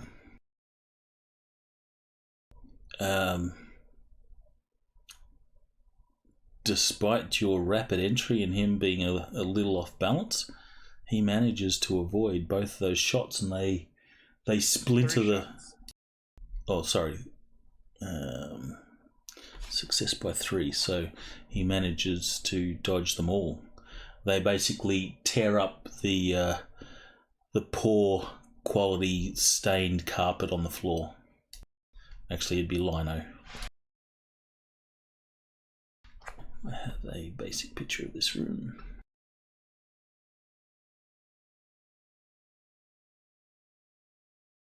The bright side, he definitely got the hell out of the way, so you guys can just come right in. Yeah.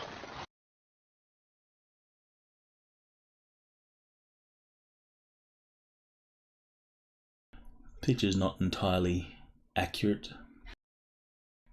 I think it's more a to set the mood. Gotcha. So this is the gist, not the room. Yeah. This actually, amusing realization there with the drug element that actually triggers one of my quirks. I have 0 patience for addicts.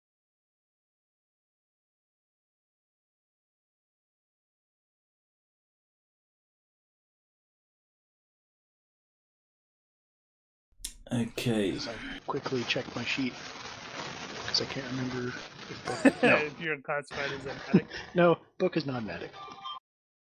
Well, I think it's amusing is I've got that quirk, where it's like 0 patience for addicts because of I'm presuming, based off of this, that's clearly it was an addict's fault that his sister's like she is and his parents are dead. But at the same time, I have a minor addiction quirk where I pop over the counter painkillers.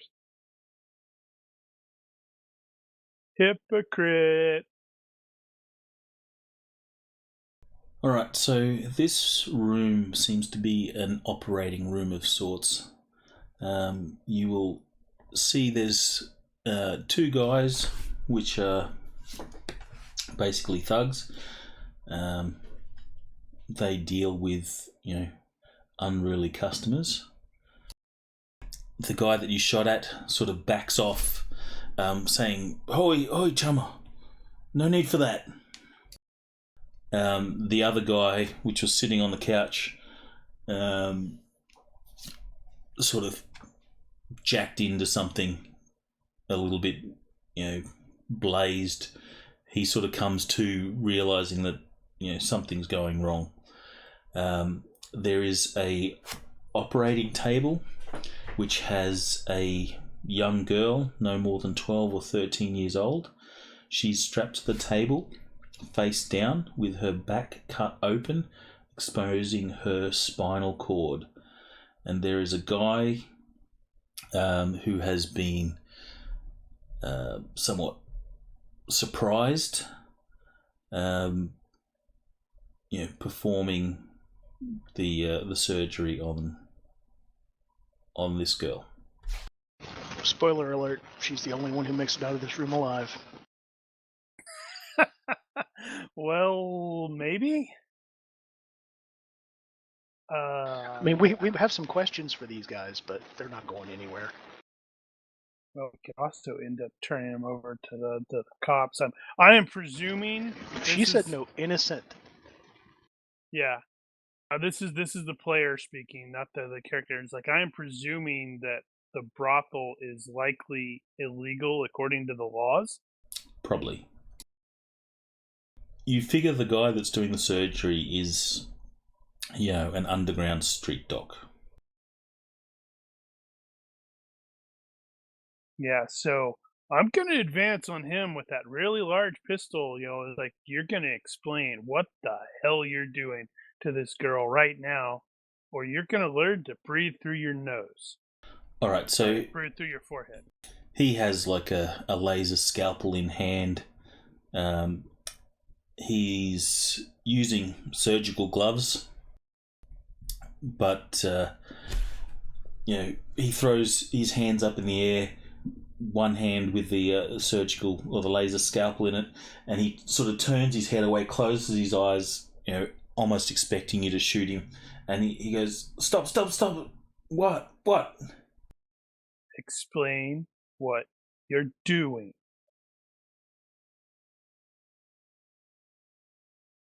He explains that he's basically turning her into... Oh, he says, "I'm chipping her, that's all." Like them, and Book hooks his thumb back towards the door. Okay, so what does chipping mean in this context? He's modifying her central nervous system so that she can have other personalities overlaid onto them, like the people that you tap your cred stick and pay for in the next room. Yeah, he's just turning her into a sex puppet.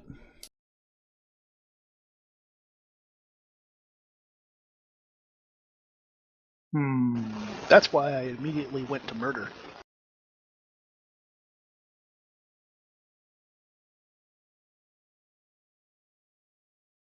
One of the guys, or the guy that you tried to shoot at, he will sort of head for the door. He wants sort of no part of this. He's got a big ditch in the way. And a much less big bookworm. Alright, so you block his Also way. Do you have... What is it? Something stare? One that lets you roll intimidation without actually doing anything? No, but sometimes I don't think you need it. Look at him. He will try. He'll say, "I have nothing to do with this," and he'll try and sort of squeeze past you.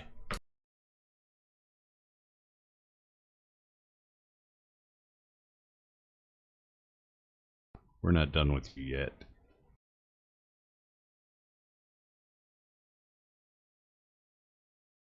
He will, back off, hands in the air, and he says, "I've got nothing to do with this. I'm just paid to look after the girls. That's all."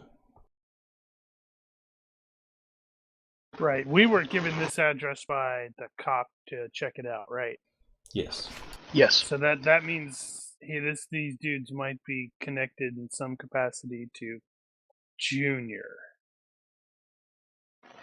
Or have been, what's the word? Extorted by him or something, at least. We are looking for Junior. tell us what you know, and you might walk out of here alive. Is that directed to anyone in particular, or just Principally, everyone? He's got his gun on the surgeon guy, but it's principally to him, but it will include the other guys. He's looking at the doc, but anybody can answer. Are you going to use any influence skill on this? I realized I screwed up with my character. I have interrogation. I should have intimidation, not interrogation. Just as well, you got 3 sessions to tweak. No. Although As it might he's- actually, this is sort of interrogation, isn't it? Yeah, you're asking questions. Can't remember how this stupid thing works. Oh, that's 5 minutes per question. Yeah. It's alright. You can roll. Let's see. So, +3 if I use severe threats, because I did just try to shoot this guy in the leg. What? Why did I roll that? Alright, he critically failed his will, so roll, and we'll see if it matters. Oh wow.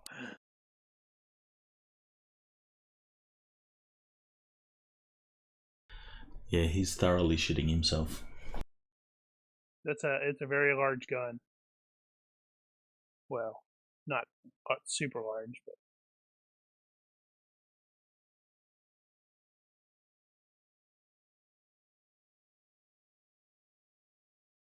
Alright, so you're asking him about Junior. yes. He says, look, I don't know much about Junior. You know, I was approached by some guy who said he represents Junior. He offered to invest in this business here in exchange for a cut.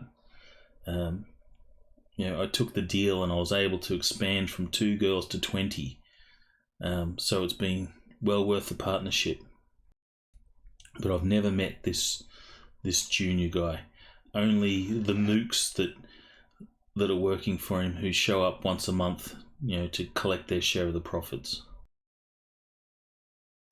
Seriously, that's all I know. When's payday? Let's have the universe decide. Daniel, you can roll. Did he say that he had met him or had not? Had not. So the mooks. Only in the mooks. The mooks were his representatives and remain his representatives. Yes. It They says... just told him that they work for Junior. Correct. He Okay. says...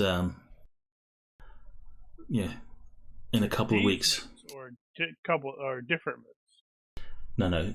Some mooks of Juniors, not the mooks that are currently here.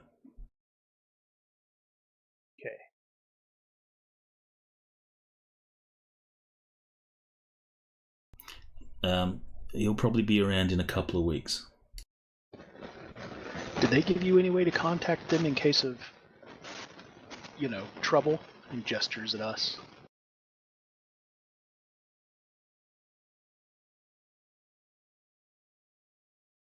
Guy like that's going to want to protect his investment if anything should happen to it.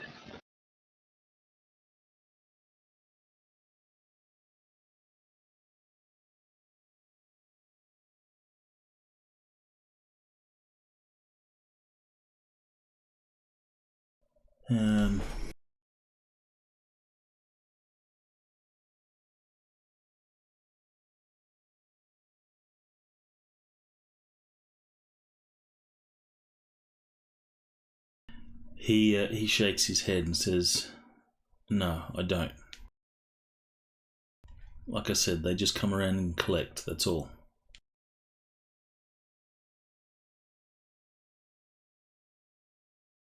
It is about this time that the girl on the table sort of moans and groans. Fix her. Do a really good job. He sort of swallows and says, I can finish the procedure. That's not quite what I said. No, that's not what he meant.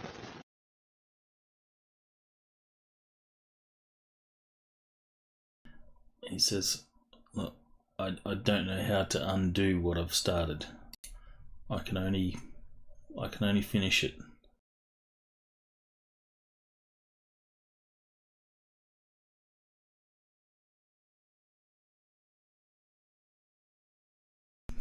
And the little girl, you can see she must have like a muscle spasm or something like that, as her open spine muscles twitch, and she lets out a painful scream.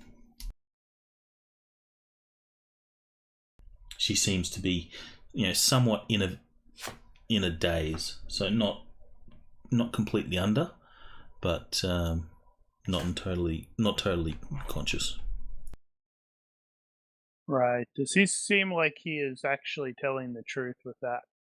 You roll detect lies. He does seem to be telling the truth. You don't detect any sort of falsehood from him. Does anybody, or do we know of? Okay, so this is me exposing my ignorance of the setting. Is this common? What's happening to her? Is it something that can be undone, or? I don't think they're doing something normal that a person would have done. Like, you can get a chip to give you a skill, like a Right. database that your brain can interface with. I don't think that's what they're doing here. Didn't Book have physician?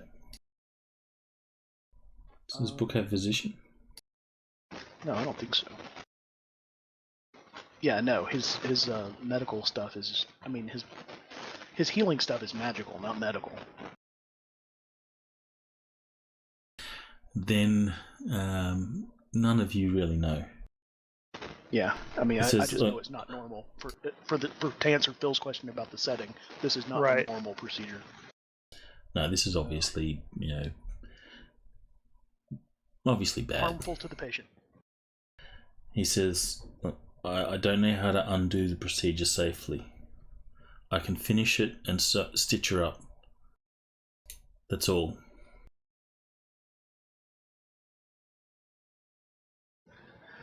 Well, tell you what. If you can save her, and by save her, I don't mean finish the procedure. You know what I mean. I won't let Dr. Ditch here operate on you next.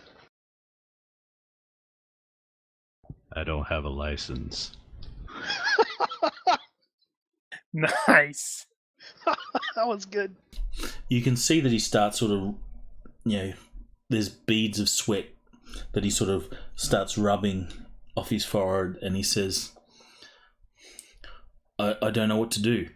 If I don't do something soon, she's gonna die. You're gonna have to let me stitch her up.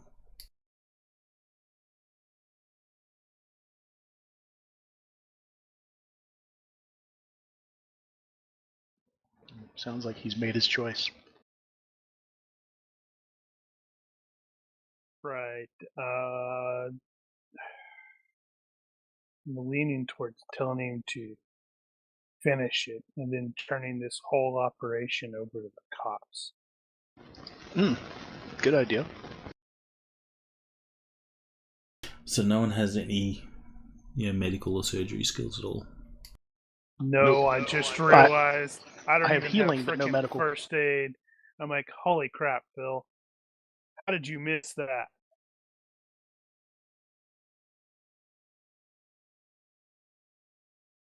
Let's see, what is that? I'll allow, given Book's healing background, I'll give Book an IQ roll. Oh, to see if I could heal her? No. To see if you know. Jesus. Again with the 15 out of 15. No, you don't know what's the best course of action for her. Okay. If he's telling the truth that she's going to die soon, if he doesn't finish the procedure, then you don't know of any other solution to that. Yeah, and I don't think he's lying. And I know that my healing won't fix what he's done to her. I can give her hit points back, basically. I can't undo that. Right. So I probably am going to do that. And it's like, go finish it. You two sit down over there. Be very quiet, and hopefully we won't shoot you. All right, so you see, rather nervously, he goes back to the girl, and you can see that he's trembling a bit as he sort of has his laser scalpel out and sort of moving to her back, and he takes a deep breath, trying to steady his hand, and it doesn't seem to be working.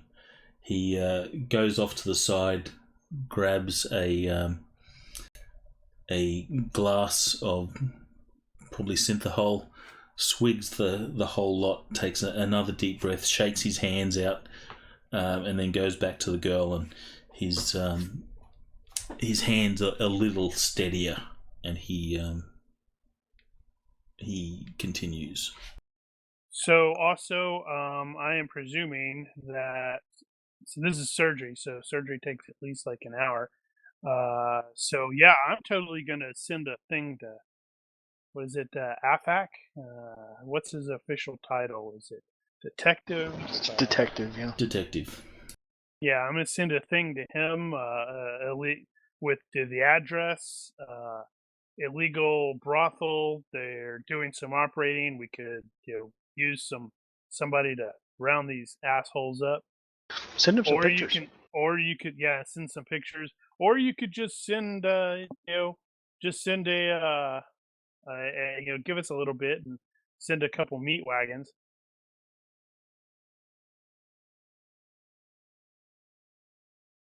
He replies, "Don't do anything." I'm gonna totally end up having to take that guy as like a contact, aren't I? You don't have to. No, I just like, hey, I'm sending you this thing. He's like, damn it, him again? It'll be, damn it, he's actually doing a good job. That's true. Can be his friend in the force, while Ditch is like, I'm not comfortable with all this law-abiding shit. So you will get a reply saying, I'm not comfortable with all this cop shit. A reply saying he's sending people right away. Don't do anything. Keep the situation under control.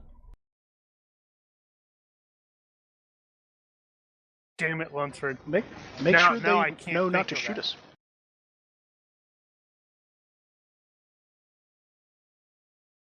And it will only be a matter of minutes before police sort of come into the room. They report what's going on. They will sort of interrogate you guys, and you will sort of identify yourselves, and then they cease to be concerned about your presence there. That's good. I assume that you inform them about what the doctor's doing, that he has to sew them up. Yeah. They're not going to intervene there. They will tell you that paramedics are on their way. Get these kids some help. And the other two, they are cuffed and arrested, stuck off in a corner, and told to wait. And then more and more police start turning up. I can halfway kind of presume that Ditch is probably like bailed from in here and he's like hanging outside. Yeah, cops come in, he goes out, oil and water. The cops will give you nothing more than stares once you've been sort of ID'd as not threats.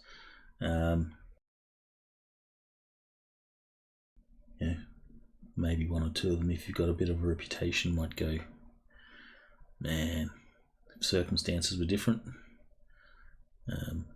I'd be shoosting you. In any case, paramedics will arrive, and they will notice what's going on, and they'll immediately stop the doctor from continuing the procedure, and they will call in some specialists while they stabilize the girl. You will learn that they can safely undo the procedure. Trained cyberdocs can undo the procedure, can reverse it. For all of them? If you ask, then you get the answer yes. Oh, good. And what about this piece of crap? Speaking of the surgeon. Once he's told to stop, he's arrested, and he's sort of stuck with the rest of them. What if he were to escape and something terrible happened to him? That wouldn't be technically your fault, would it?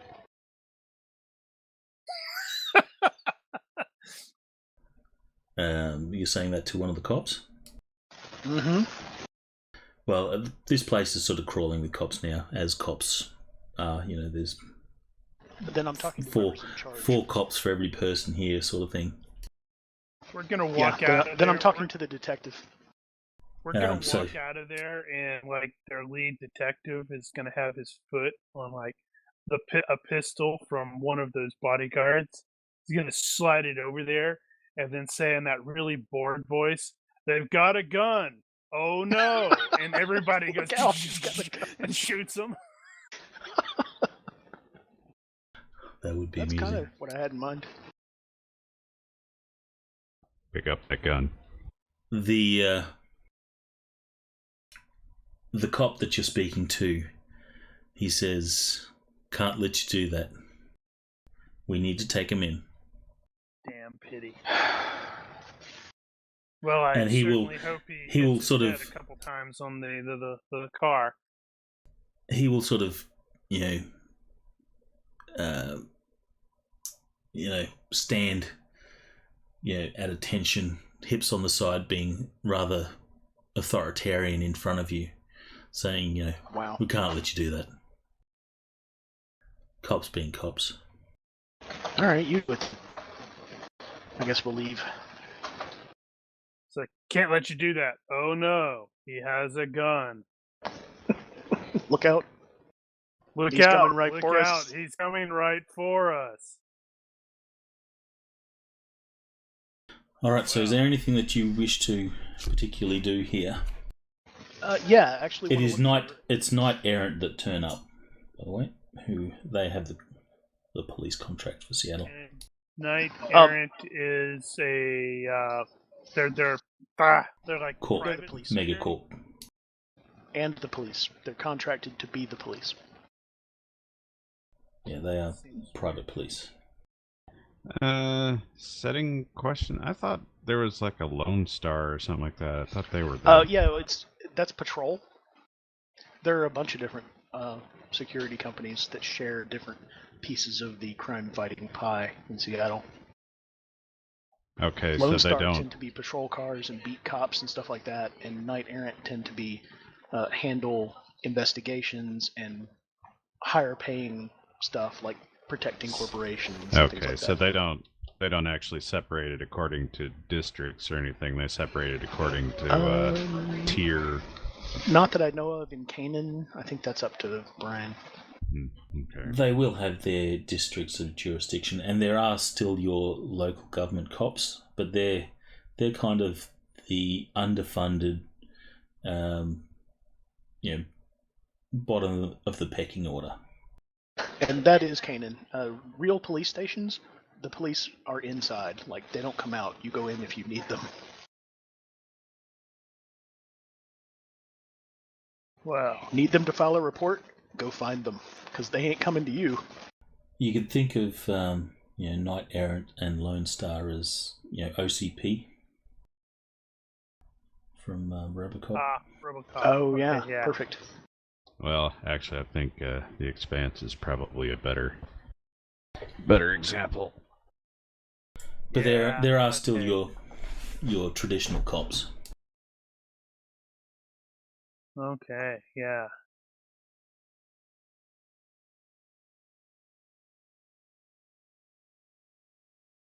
Well,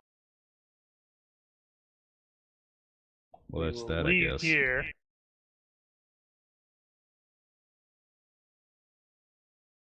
Hopefully, we accomplish something good for that kid. There's a freaking contact waiting to happen, or ally down the road.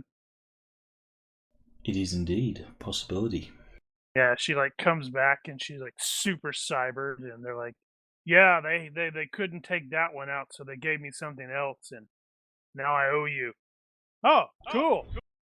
Her name is Alita. While, no, she actually has a name. While you're there and the paramedics are working, they sort of... Please be Alita. They bring her around a little bit to be able to ask some questions. And one of those is, what's your name? And she says, my name's Alice. Well, it's pretty close to Alita. It starts with the first 3 letters. Maybe Alita will be her Shadowrunning name.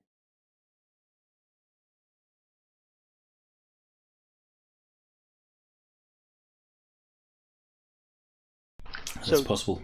Before the cops arrived, did the surgeon ever answer my question about does he have a way to contact these mooks in case of emergency? He did answer that, and he says no. He says they just come around and collect. Okay. I think that's all I had for this area then. Yeah. I think before we leave, I will provide the detective my contact information in the events that it's like ask if he can keep me up to date on or at least keep me apprised of was it Alice? Yeah, Alice is make sure that she makes it. Alright, so just so that I don't forget, I'll inform you of what the outcome of that will be. Detective Tosh says it is against procedure, but given that you guys Tosh would be... showed up. No. Sorry, you're... After the fact. So Tosh, so you're asking the detective currently... The detective that's here, yeah, I don't know who he is. He says it's against procedure, but given your role in sort of, busting this open, you will receive a message some days later that the girl is a runaway by the name of Alice.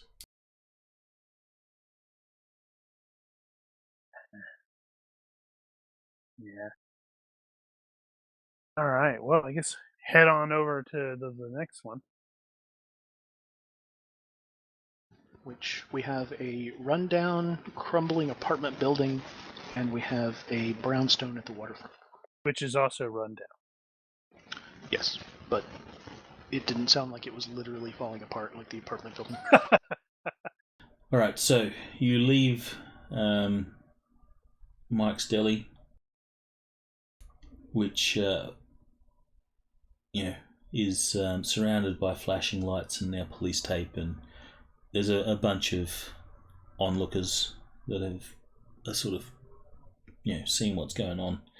And there's we need to not walk out the front door. You will notice there's a few crackheads and stuff like that will be walking down the street, probably going to indulge in some of the goods on offer here. They see the cops and they will turn around and walk the other way.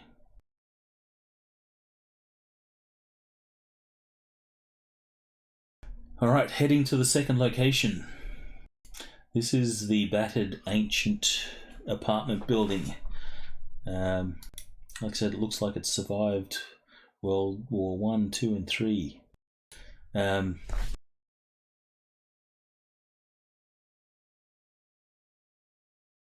Excuse me.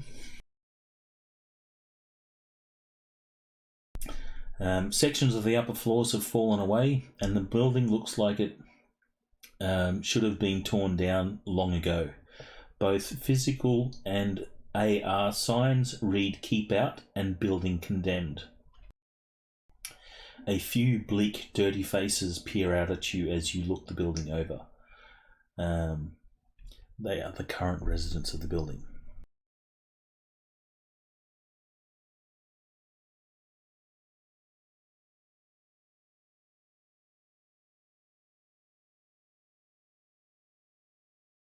Man, well, bunch of squatters. You heading in? Might as well. Look around, ask some questions. All right, so you head in and you can see that there's a number of squatters that have taken up residence. Some of them are in a daze as they're plugged into BTL chips. Better than life, is that correct? Yes. Hey, I remembered something. Yay me! Hey, What's that movie? I think it starts with F. No, Strange Days? yeah, we had this Doesn't start conversation with last that. time. Yeah, I'm sure we've had this conversation many times. Actually, there's a upgrade deals with some of that stuff as well. Well, there's another movie. Yeah, it's more recent. I think it may have been a Netflix movie. And there's the even older one that I mentioned last time that I can never remember the name of, but I linked it because I eventually found it.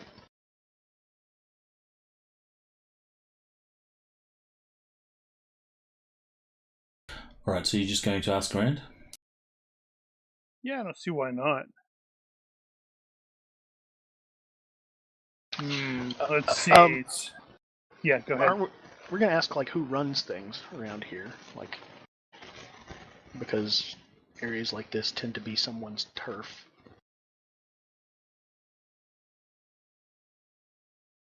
All right. Give me a sort of group reaction roll. Not it. Unless, of course, you're going to Streetwise. Unless, of course, you're going to use Streetwise or do it individually. I think Streetwise would be. Somebody had Streetwise better would than probably 12. be good. Yeah, mine's much No, better. mine 12s. Mine is 12. All right, so someone can assist. Jeez. Wow. Those that want to assist can roll. So that makes it by 3. That makes it by 4. Teamwork. And Phrase would have been by 4 by itself. So we should be assisting him. Not when you got a 16, you just didn't roll great. I rolled perfectly fine for me. I mean, No, you rolled normal, not fine. yeah, not a 17 or 18 is what I meant. All right, so you don't get much from most of the people, but one guy comes forward, and he seems to be a little bit of a colourful chap. His clothes are actually, patchwork, multicoloured and stuff like that. And he steps forward and says, "You looking for information? You willing to part with some new yen?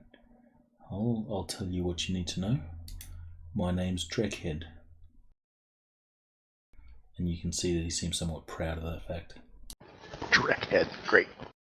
So what does New Yen translate to in GURPS? GURPS. 1 for 1. Gotcha. For those that aren't familiar with the lingo, this guy's name is Dreckhead. Dreck is the Shadowrun equivalent of fuck. Or frack, if it was Battlestar Galactica. Or Frel, if it was Farscape. So, yeah, he's basically calling himself Fuckhead. Yeah, okay. Let's see. These guys are down and out. What is the average sort of wealth here? Is this like the equivalent of today, where it's like if you give a homeless dude like $20, it's gonna really help? We'll make his day, yep. All right. Well, I'll peel off a 20 from how much I have and say, this is yours if your information's good.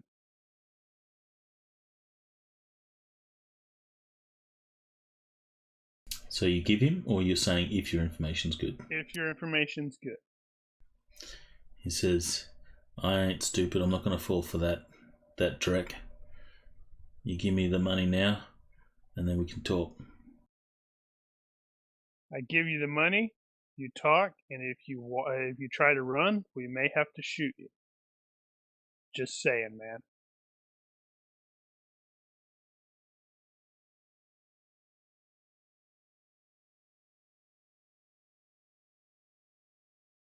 Deal? He starts shaking, rubbing his head, and he says, memory's going. So is my patience.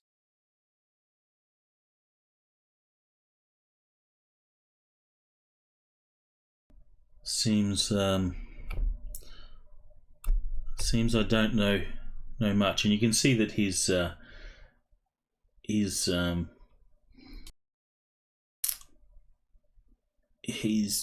he knows that you could just snub him out really quickly, but he's it's more like a desperation, desperation courage. He says, you'll get nothing from the rest of these dreckheads here. I never touch the stuff myself. It fries your brain, and stuff like that.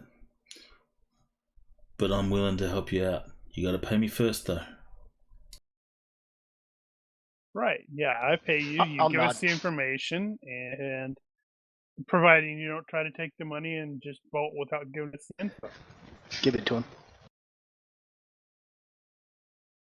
Yeah, it's like, I'll offer it to him. All right, so you give him the money.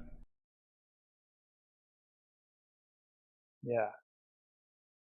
He will tell you, until recently, this place was used by a major BTL dealer. But about a week ago, they all cleared out. Though a couple of them got in a firefight and shot one of the dealers. Ghouls came and took the body. Space ghouls. But I found something, I did. It's shiny, and a very lucky shiny.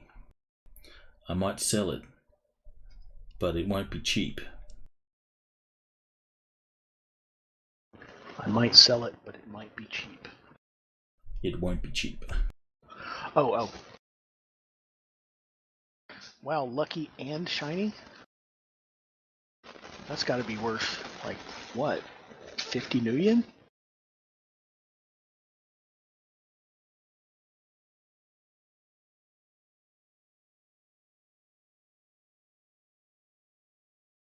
Is the reference to ghouls something I should get, but I don't because I'm not super up on this stuff? Ghouls are actually a they- thing. Yeah, they literally eat people. It's not like zombie apocalypse type eating people. They eat corpses. They're scavengers. Like, It is a form of the virus that makes some elves into vampires and some trolls into Wendigo, that sort of thing. Gotcha. it is all part of the same metahuman virus. But it's what happens to humans. Well, let's see his shiny thing.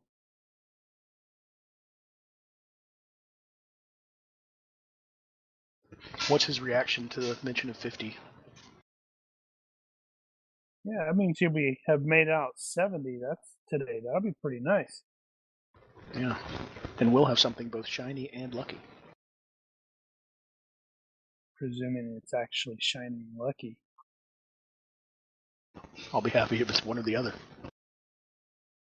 All right, Be so happy if it's useful.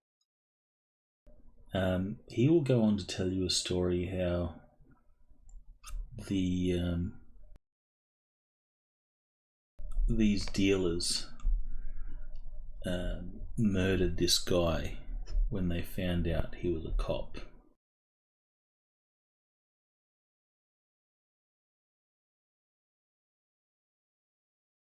Does that fit the details that we know about the identity of the guy who's missing? He Or gal, actually, we didn't establish. the shiny that he produces is a police badge belonging to Detective Stephen Bigham. Is that the dead guy or the missing guy? Or neither? That is...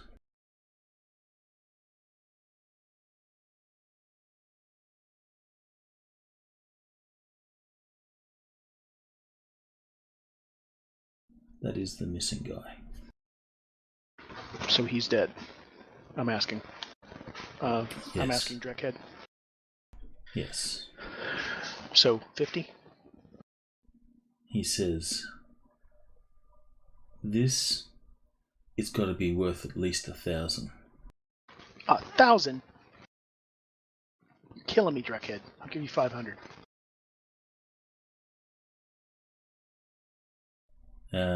You offer 500?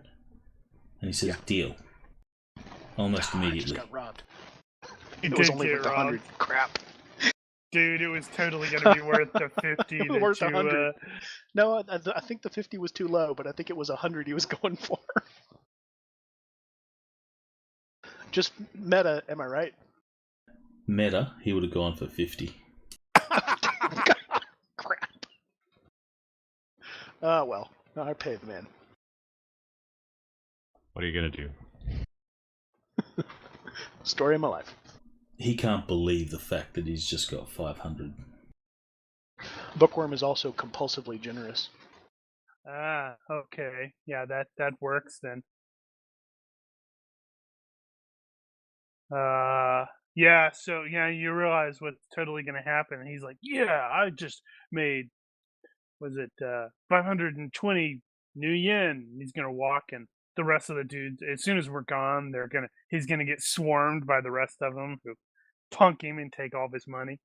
Either that He or would have lived if he'd taken the 50. he takes that 520 and does some really sound investments and becomes, CEO of a megacorp. I love this idea. And then down the road, he hires us. He's like, you don't remember me. But if he were going to do that, wouldn't he have done it, sooner? He's just had a string of bad luck. He needed the initial investment.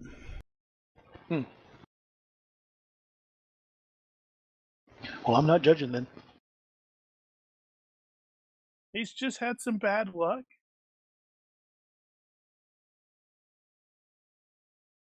All right, so these people who drove out the BTL dealers, Dreckhead, now that you and I are friends, who are they?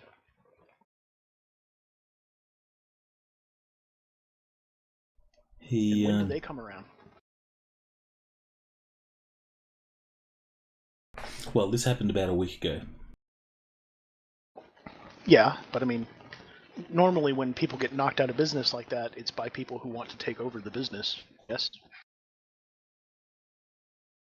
Well, there's been no business since.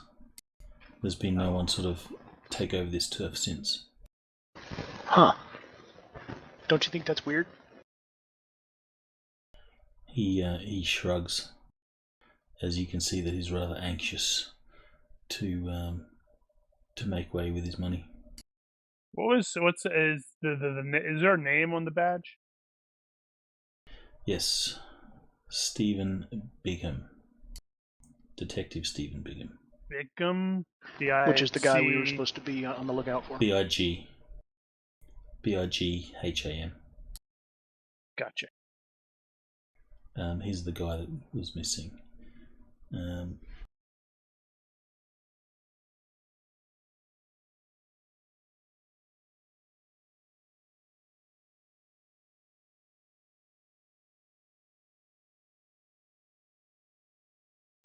But he says, ghouls come and go took the ahead. body. Well, and one last thing though, you said that it was the BTL dealers who were driven out who killed him. Do you know which one specifically? Because somebody might want to know. His family.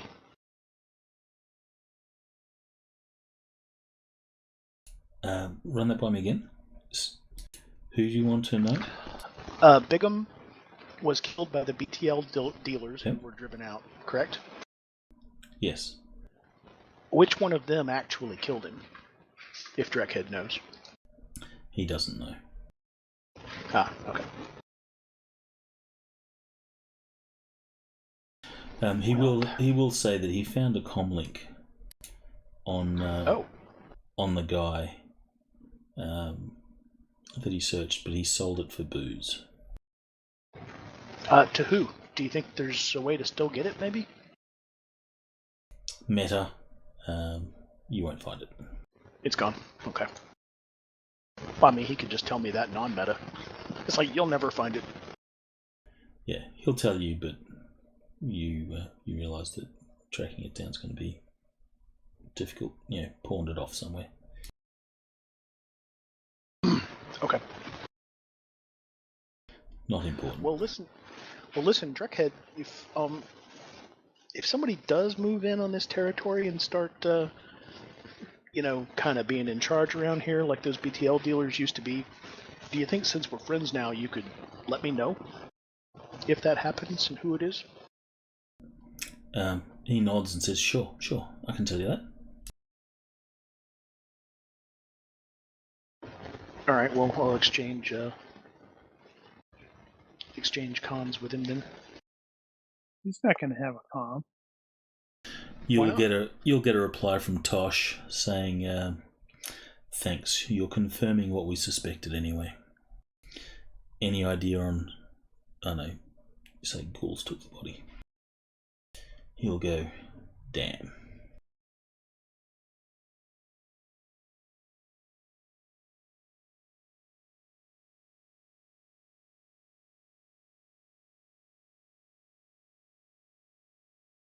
Alright, so unless there's something else, you will leave this dank and depressing building. And go to the other dank and depressing building. Slightly less dank, just as depressing. Smells of fish. Or what you assume is fish. Well, it is the waterfront. So also smells of Or garbage. what you assume is fish.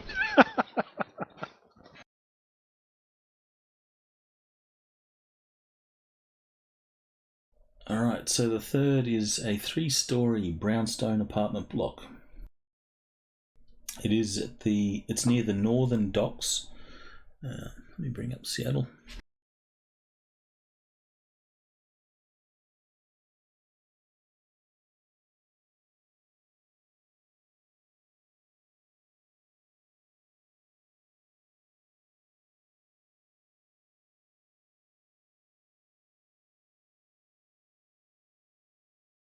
So it'll be in that area there, I guess.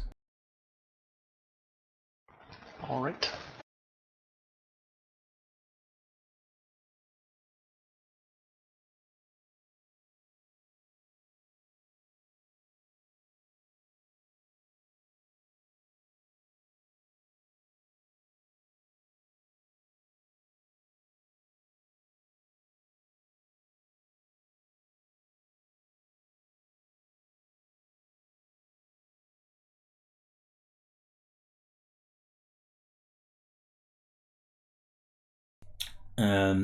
It seems to be operated largely by a troll go gang, which is basically a bikie gang.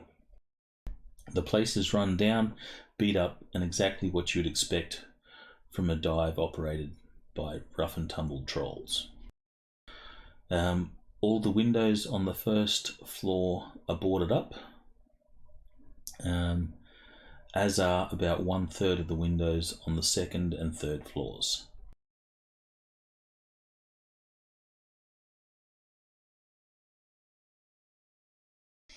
There are 3 Harley Scorpions and 2 vintage Honda Vikings, all troll-sized, parked out front. And there's a couple of trolls that sit on the front steps leading into the building. Using Streetwise, is it clear what their business is or what kind of stuff they're involved in by things that are around or people that may be around in the area? Alright, so you take some time to observe. Yeah, I just want to kind of see what their business is.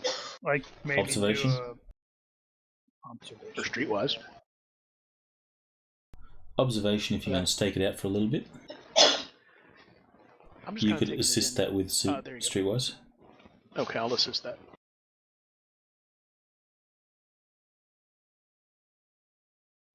Margin crit. Nice. +2. Alright, so you'll see that this is probably their main business is probably drugs and stuff like that. As you'll see, some people head up to the door. They will say some things to the trolls that are sitting there. They'll show them some money, and then those people will head in. A little while later, they'll come out. Either stoned or carrying bags of stuff.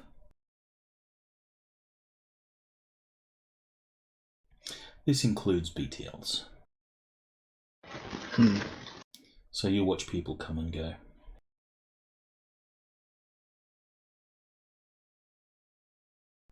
I do have a map for this.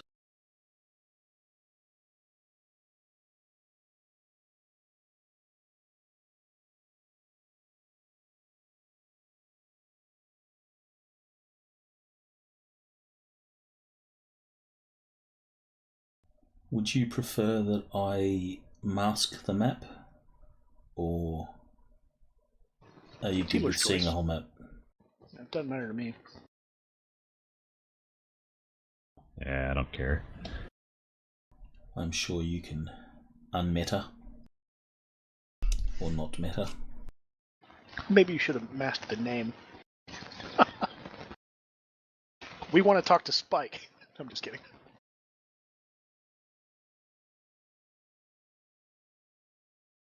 So they're on the steps of the first floor there at the bottom left.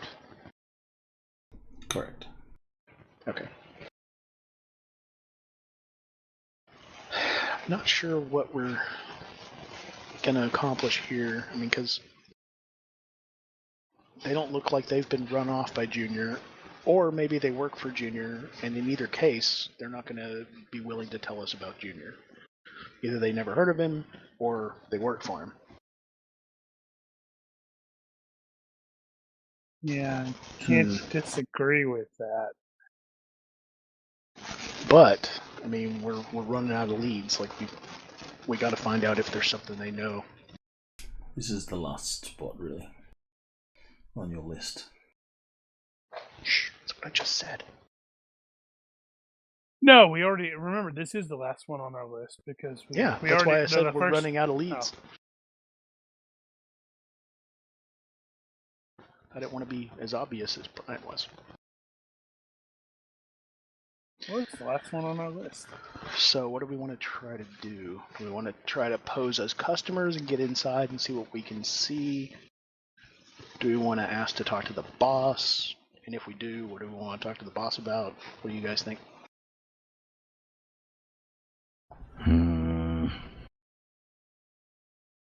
I should probably put a grid on this. Uh-oh. I get the feeling By the way, something's make gonna sure go your down. magazines are topped off. Just a hunch. Well, never mind the gridded nature of things. It could Suddenly a be grid useful just to descends go over the in and world. start throwing the name around and see, what shakes out of the tree. See who shoots first. Mm-hmm. So as far as Because if getting we say inside, we're looking for Junior and they start shooting at us, we know we've probably hit the right place. yeah, but then we'll be starting on the front steps. So maybe we pose as customers and get inside and try to get a good, I don't want to say tactical position, but like you said, things have become suddenly gridded. Well, this is you. I mean, are you really posing? Yeah, because I don't, like I said, wow, cat fight.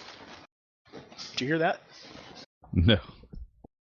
Cats were fighting right under my chair. Oh. Not the fun kind of cat fight. Yeah, no, actual cats actually fighting. But no, that's not my kind of thing. Going to a place like this and leaving with stuff, that's, no.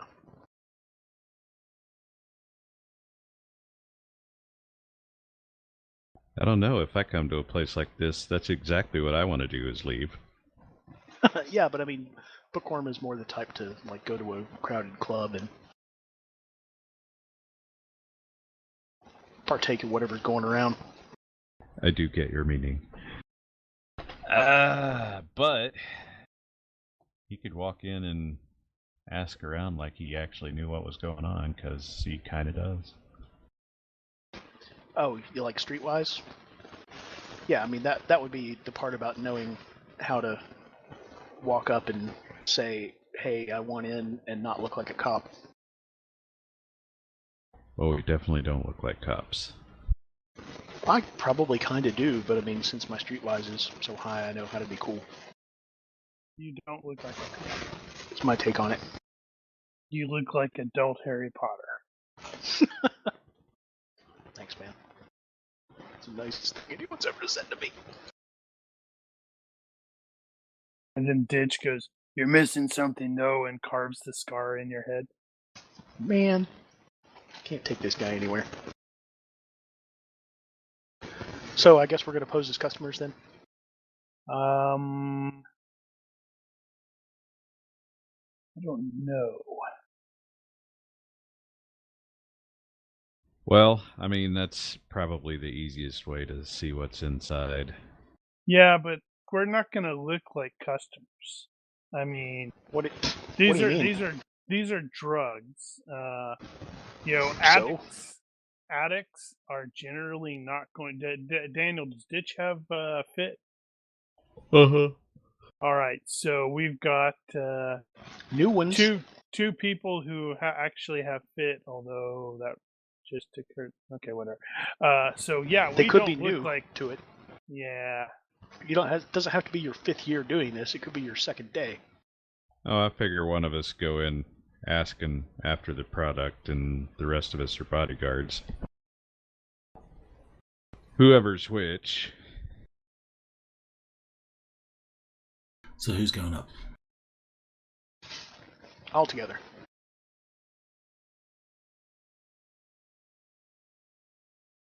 This seems like a stick-together moment. It's not a good time to split the party.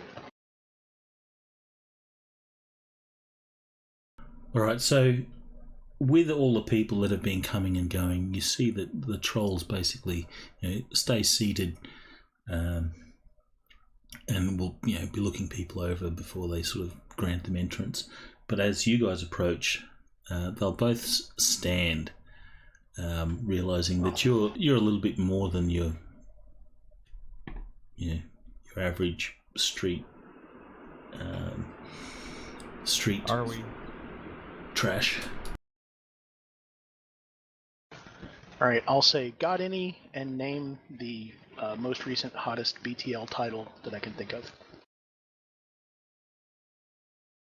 Roll a reaction roll in the box for me, please. Streets of Fuego something. Or you could substitute it for a streetwise roll. I'd rather do Streetwise. Alright, streetwise for a good reaction.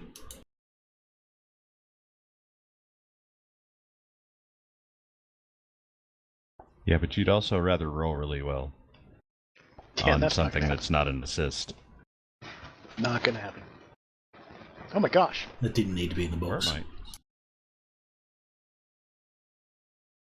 Sometimes we want to be surprised. Alright, so you will get an automatic good reaction. The troll sort of looks you up and down, says You 50 even yuan. pronounced it correctly. Oh, right here on the street? The troll will look you up and down and say 50 yuan cover charge. Oh, cover. Gotcha. I'll And he'll 50 yuan. look at the others. The others, give me a reaction roll, please, in the box. Add or subtract any modifiers you deem appropriate.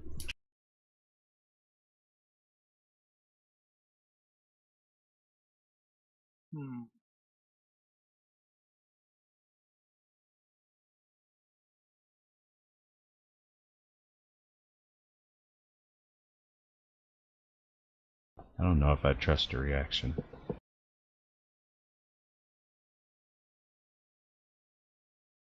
Damn it. Doesn't matter. So he'll the troll will say 50 each.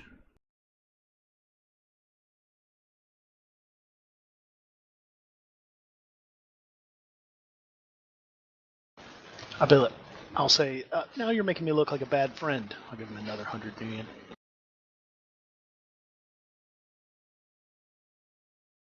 He takes the money and sort of, does a sort of half chuckle at your comment. He steps aside and opens the door for you. He says, inside, talk to Little Bill. I bet Little Bill's not very little. Yeah, he's either going to be the biggest freaking or what are these guys? Trolls? Trolls. Biggest damn troll we've ever seen, or maybe an Or ogre. ironically little. A halfling. Are there halflings in this? No, there's dwarves though. It's not I wanted a halfling because that would have been funnier.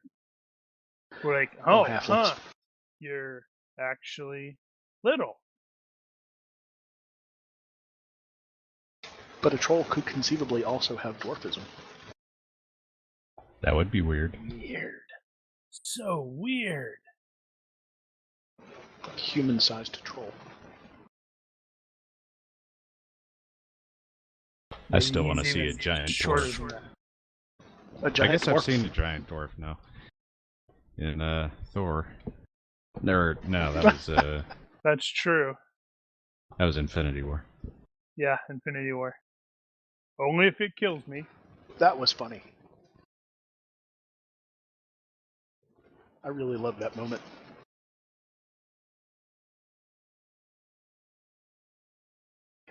Alright, so we go in and first of all take stock of how many people are here, what their security is like, and then look for Little Bill.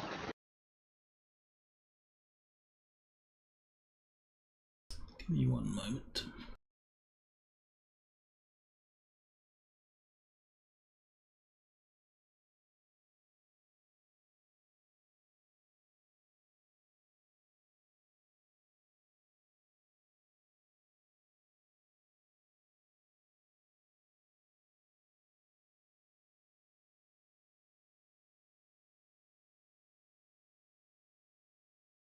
So have you guys seen Endgame yet?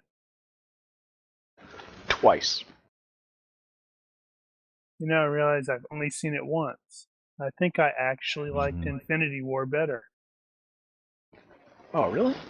Not me. Yeah. I enjoyed it. I enjoyed it. I liked Infinity War better for some reason. No spoilers. People might be listening on the stream who haven't seen it yet. Worthy. That was the best scene. I know it.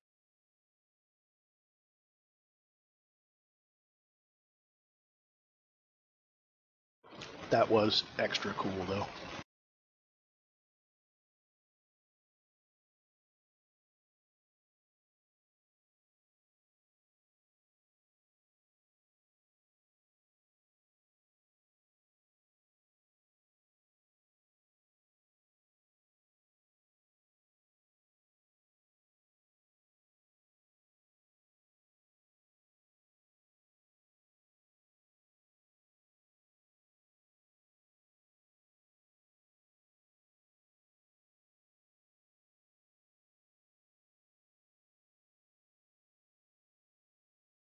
Alright, you can see in this room there is a total of 4 trolls. 3 seem to be at the table at the back, playing a game of cards.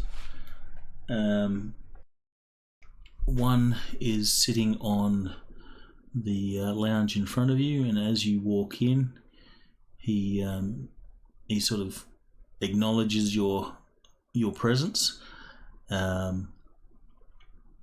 He reaches forward to the table in front, not in a hurry or anything like that, to grab a pistol just to sort of hold it in hand. And he makes sure that you guys know that he's grabbed it.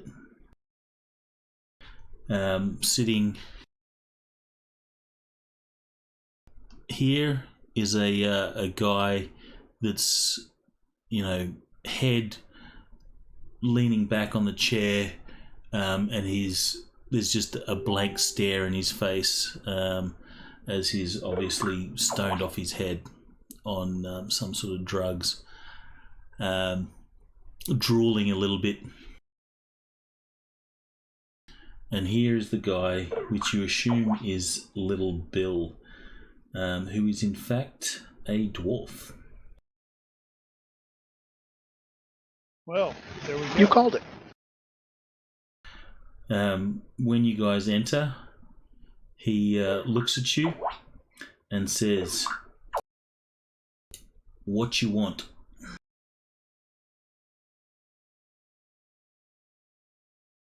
You don't look like our usual clientele. Yeah, I suppose not. What do we want? Information, but we're not sure where to get it.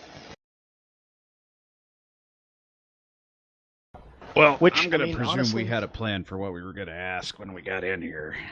Yeah, like we're just so clearly. Okay, out of character. We have determined that these guys, or this dude Junior, is involved in drugs of some sort.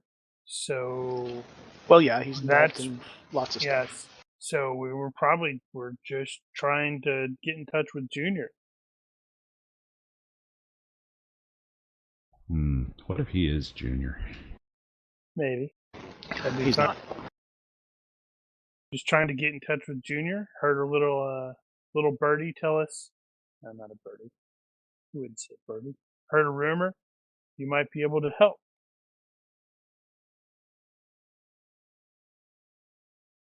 What you chasing? Well, we just produced the greatest, hottest BTL that has ever been produced. And we've heard that that's who you talk to if you want to distribute.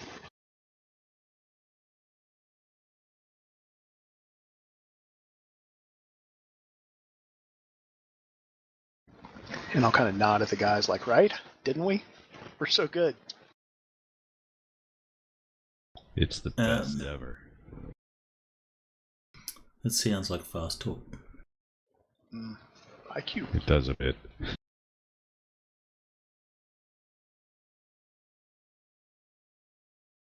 Hey! Wow. So that'll be a success by 3.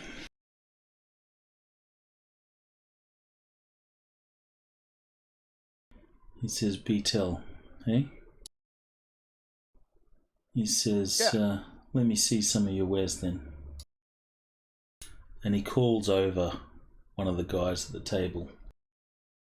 The troll says, "I'm in a game."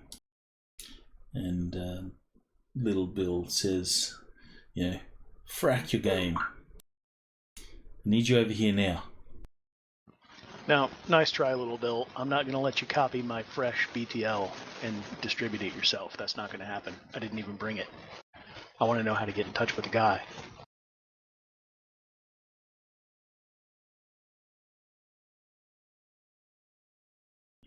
Little Bill sort of holds his hand up to tell his troll buddy, go sit down. The troll sort of, a little pissed that he had to stand, sits back down at the table. Little Bill sort of shakes his head and gives you a cheeky smile and says, "That's not how we do business here. You want to talk business, I need to see what you're offering first. I need to know what you got is legit before we go any further." Okay. That seems fair. When can we come back and meet with my stuff and your guy? I'll be the judge of whether you get to meet my guy or not. You see, I know how... I've seen other studios get ripped off like this. No offense. I'm not saying you do that. I'm saying that it does happen to people, and it ain't going to happen to me. Where you bring in your fresh stuff, and you leave, and all of a sudden you're not the only one with a copy of it, and the people you were just talking to have a distribution network, and you don't. They make all the money. You go hungry. That's not me.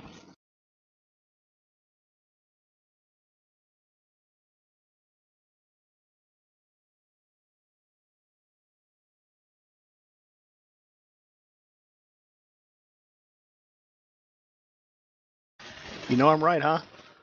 Huh? He says, "No can do."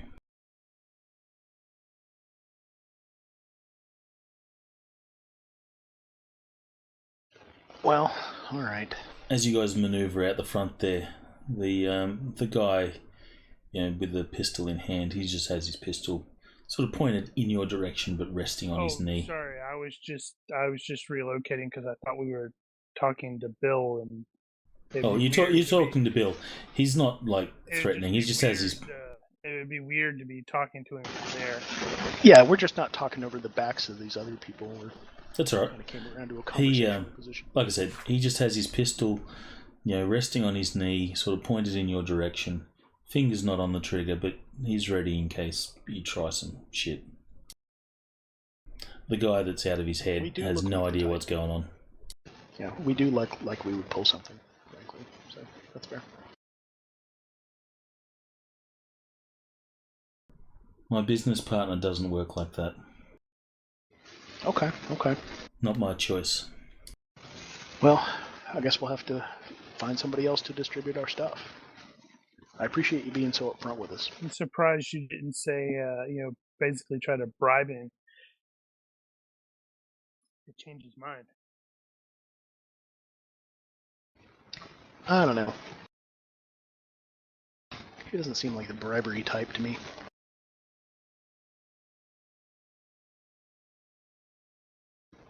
Rather the cheap bribery type. Yeah, he seems more like the guy who gets paid what he's worth kind of thing. He doesn't need bribes.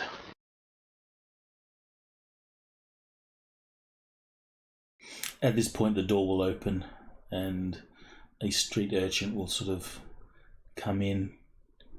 Little Bill looks at him and just sort of, nods him over to the guys at the back he'll look at you guys and he'll quickly shuffle up the back, with a cred stick in hand, and you can see that he's a little bit, suffering some DTs. He'll be attended to by one of the trolls, who will, just grab some stuff that's sitting on the table and, count it out and hand it to him.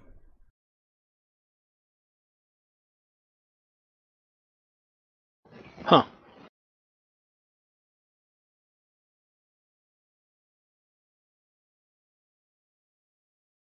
The street urchin is, there's a bit of an argument saying, this is going to be, 150 new yen.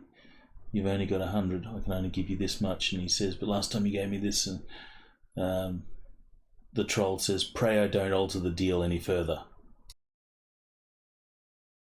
I feel like the universe is trying to provoke us at this point. It might be, yeah. And then he pushes the guy and says, now get out of here. Oh, yeah, he's definitely trying to provoke us.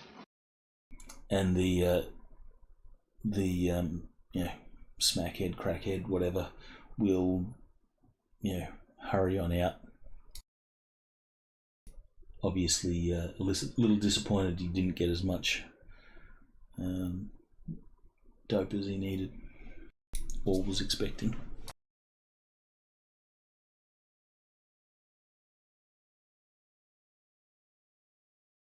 Well,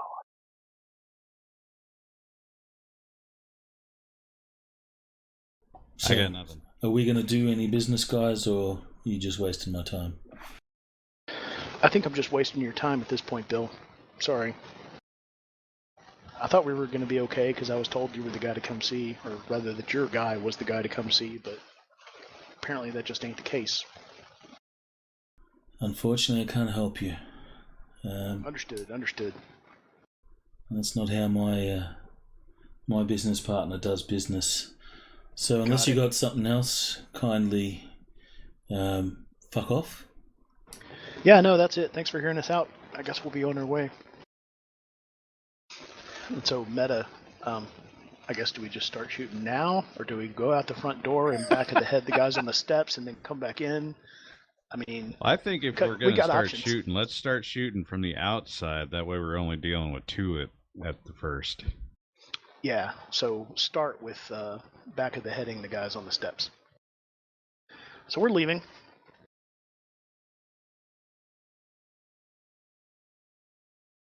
Alright, so move yourselves on the map. How far? To where you're going to be back of the head, the guys that are on the steps. Are we actually just going to start shooting somebody?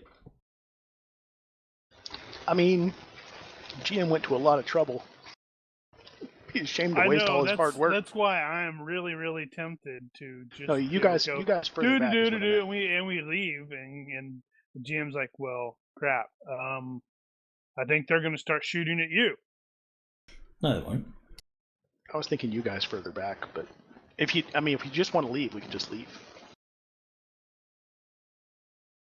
Yeah, because I figure if nothing else, we can at least observe the place. I can shoot shoot or maybe track down that kid, see if we can use him as an informant. He might know something. Yeah, and pass on the intel about the number of people that we saw and what this place is to And speaking of bribable, he is imminently bribable. Oh, the kid. Oh, yeah.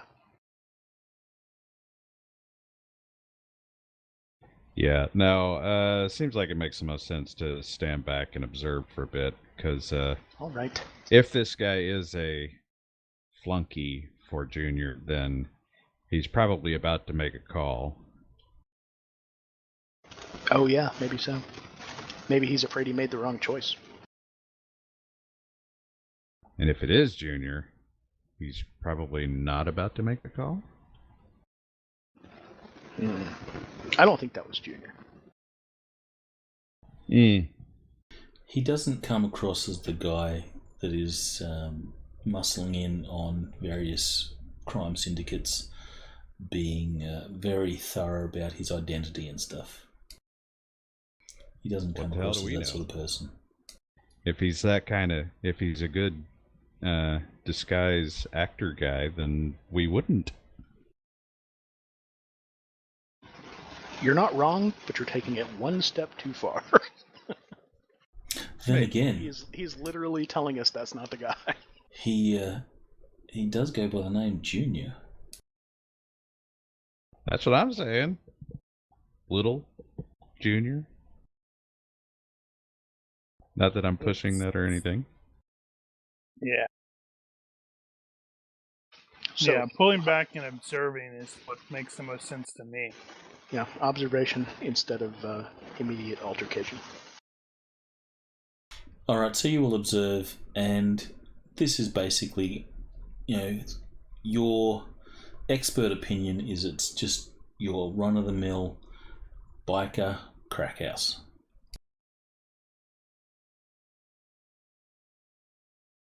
People will come and go. Every now and then you'll see, hookers turn up. There is drinking. Dudes on the steps are always there, though they will swap out occasionally. At some point there'll be more, but there's always at least two. People with bikes, trolls on bikes will come and go. Yeah, nothing else. Why does that sound like a joke? Main Street, USA, in other words. You will see, you'll see one guy get thrown out of this place.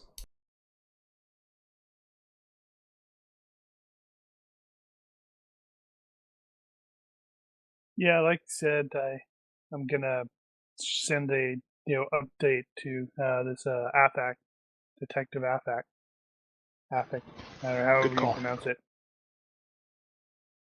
I'm well on my way towards convincing him that Shadowrunners aren't totally crap.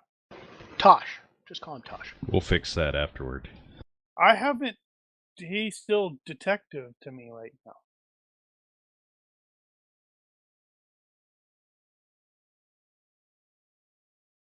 So how long do you keep this up?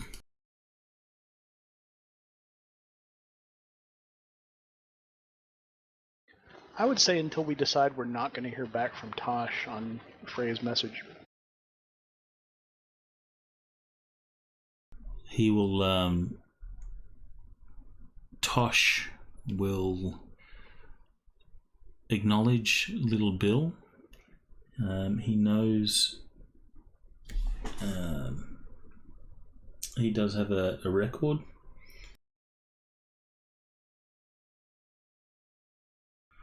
And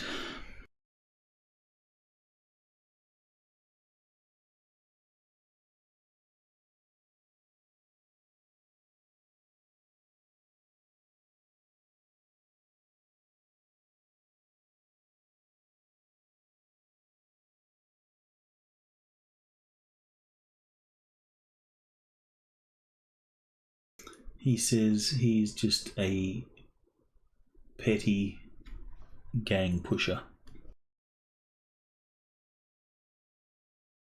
He has a rap sheet. He's currently wanted for parole violation. Wanted for parole violation. And we are licensed bounty hunters. Told you we should have done it. That is definitely the GM going, yeah, go ahead and get into a fight, guys. GM's not indicating any way yes, here or there. You are. You just made us bounty hunters. But since we already... And then you dangle a nice bounty in front of us. Well, we don't even know what the bounty is. We just know he's wanted. But I feel like that ship has sailed at this point. Like, there wasn't actually information to get there. It was just an opportunity for gratuitous violence, which we shamefully passed up. And as I mentioned before, we're running out of leads. And the only one we have left is that the Finnegans, and Junior specifically, have something to do with this Irish pug called Murphy's Law. That's pretty much all we got left. That wasn't on our list. It wasn't on the list, it was in the dossier. I mean, the file. Right, yeah. So, nothing else, maybe at least head in that direction. If And nothing there, maybe approach carefully. Nothing's there, maybe we will have to come back here and shoot this place up.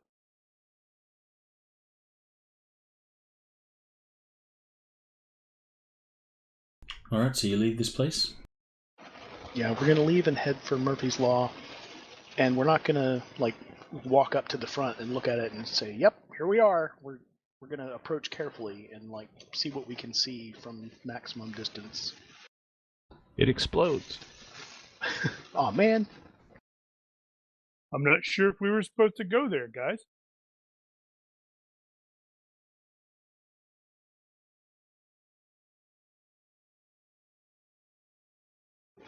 It's not that I didn't think it would explode, it's just that I thought we would be walking away from it looking really cool in slow motion.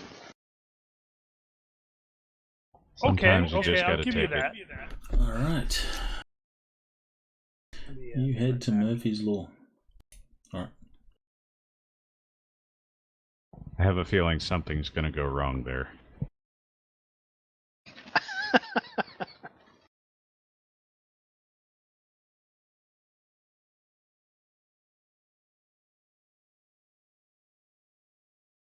That does seem strangely likely.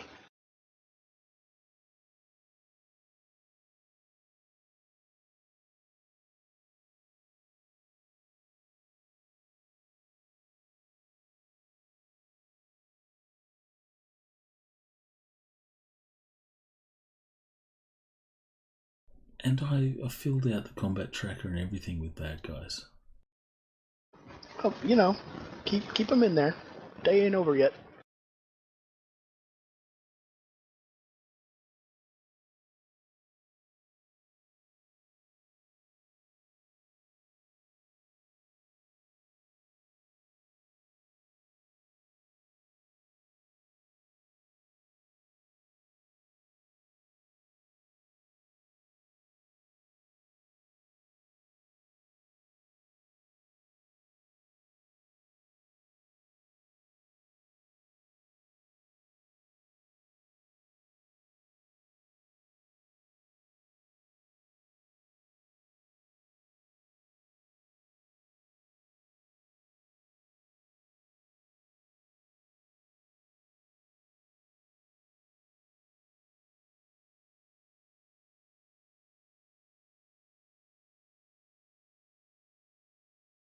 Daniel, any idea how long Phil's going to be?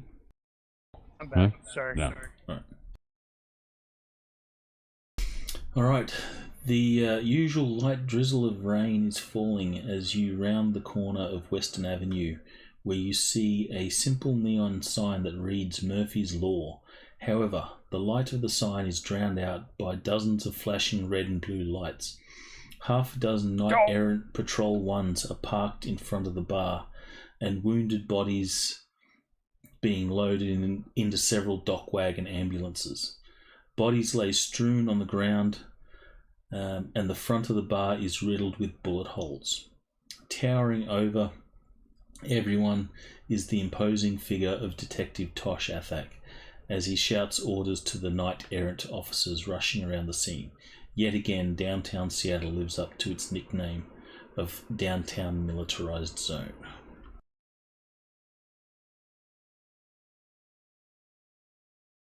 Nice. Looks like we found it. It totally wasn't us. We didn't do it.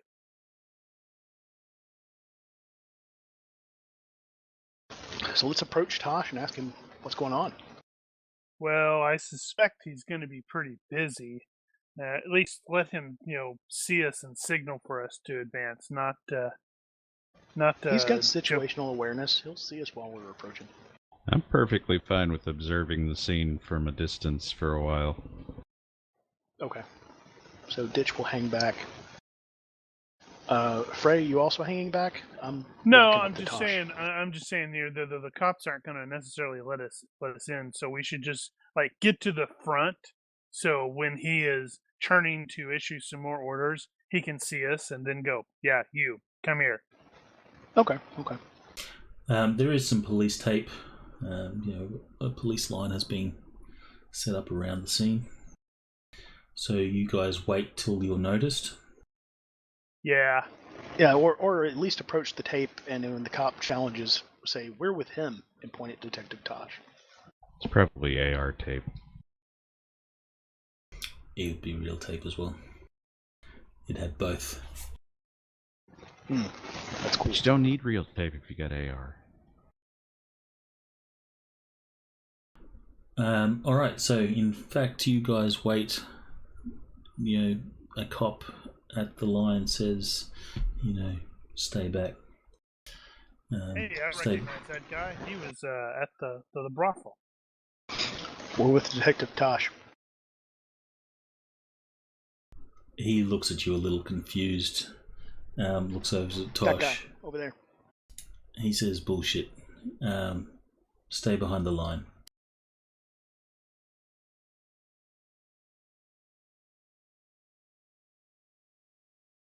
However, a large hand momentarily surprises him as Tosh Athak has approached you guys and put his hand on this officer's shoulder. He says, "It's okay, let them pass."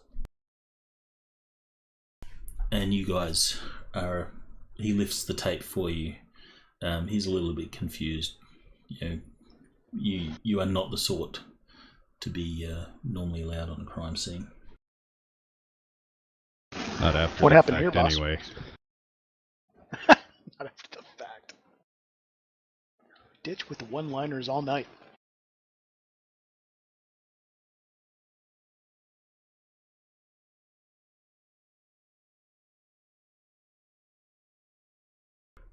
Alright, so you're let in. He says, what happened at the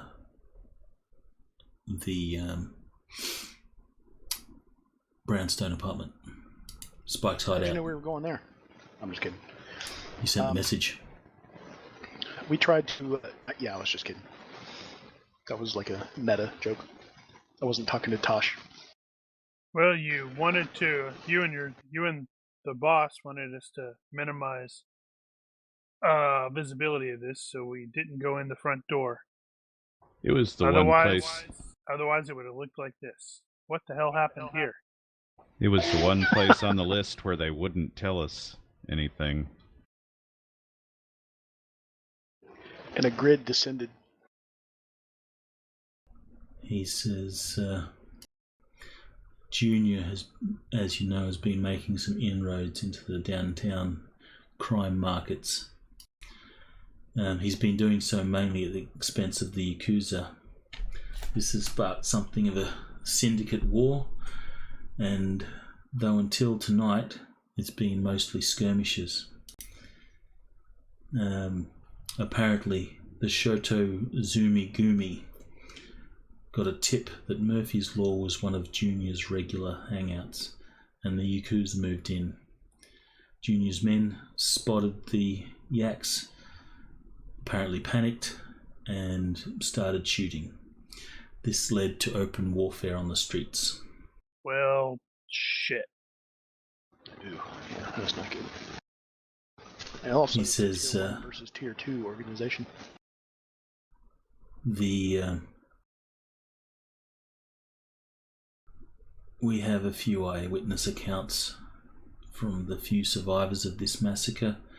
We have 8 dead members of the Finnegan family and 9 members of the Shotozumi Gumi dead. And there are over 24 casualties from bystanders. 15 of those were fatal. He stomps over to a gurney and pulls back a sheet to reveal the face of a 7-year-old elf girl.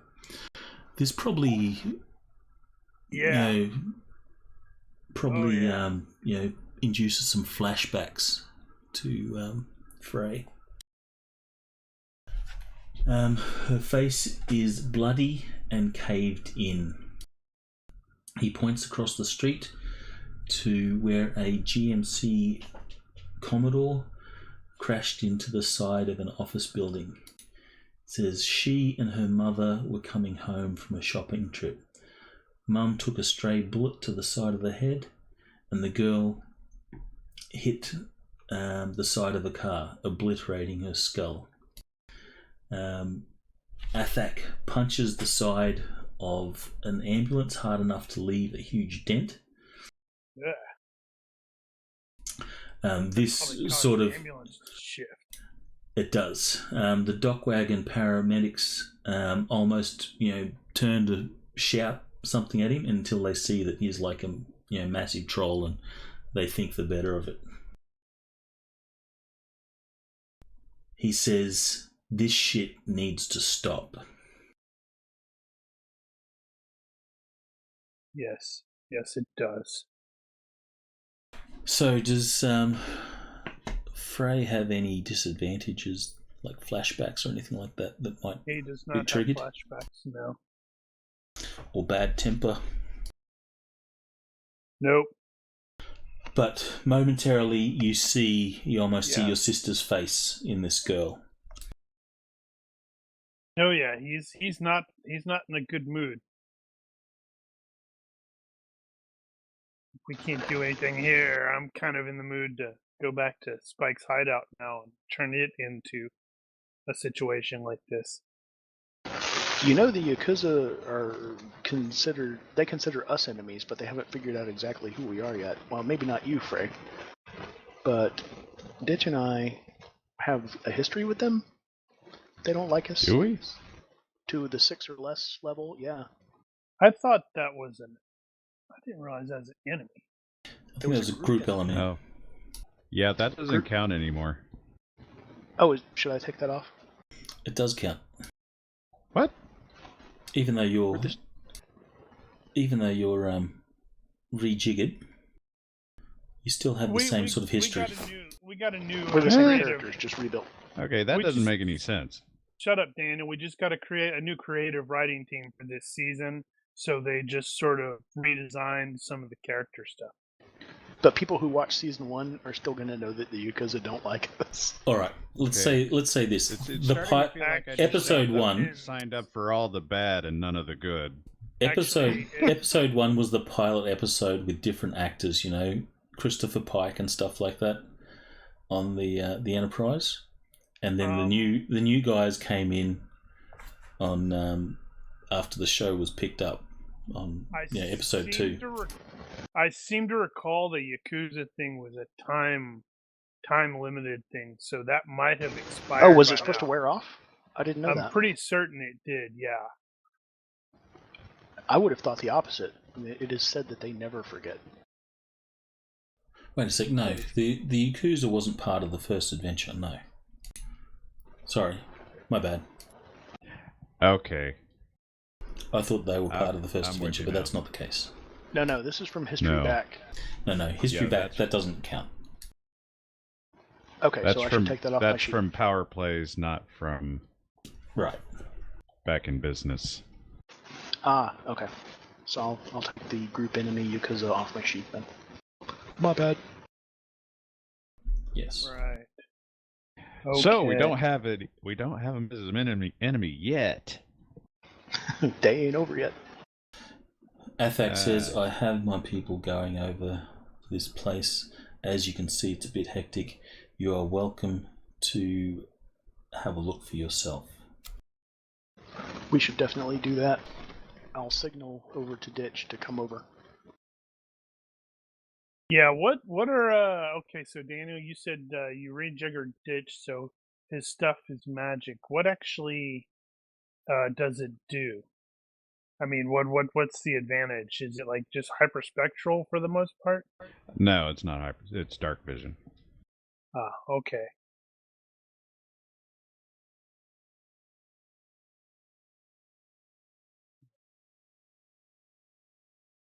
I mean, we can look around, but I don't know what all good we're gonna do here. Now I kind of want to go shoot up the trolls and see if they have any intel. Is anyone squeamish? No. Because this is a pretty horrific scene. There's like blood and bodies everywhere. Now you've got, was it 19 dead gang members, mafiosos, and nearly 24 dead bystanders. So that's a high body count. Not squeamish. And there's like people in the bar that have obviously been riddled with bullets. Some trying to make their escape. Just innocent people lying face down, pool of blood. Some didn't even make it out of their booths. What was the timing of this incident here? Very recent. So, like, probably compared to when we were at the brownstone, when did this happen? So this would have happened in the last sort of half hour. You guys decided to observe for a little bit. Probably while we were driving away from there. So it might not be a bad idea to go back there and just see if the situation has changed, because they may be gearing up for the same thing. That is a really good thought, because that would nail down for us whether they are in fact some kind of independent or related to someone else's organization. That's or true. Tied to Junior, as we suspect but don't know. Yeah, good thinking. Yeah, good call. I would like to take a look around inside just for a second before we go do that, because it may be possible that something has been left behind or overlooked that would lead us to Junior, or a way to track Junior, or some kind of clue as to who Junior is, if this was indeed his hangout. Reboot Bookworm still have Seeker? I'm still playing Old Bookworm, so I do have that. And I do plan to put it on Reboot Bookworm. I don't know if there's any bits and pieces in here that might be useful for that, but... Yeah, we might find something that we suspect belonged to him that I could use for Seeker. I seem to remember that wasn't of note. Of note to you magic types. Which is all three of us. Well, yeah.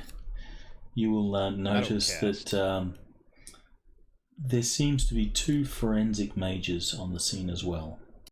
So while cops are doing their thing, you got forensic mages casting spells.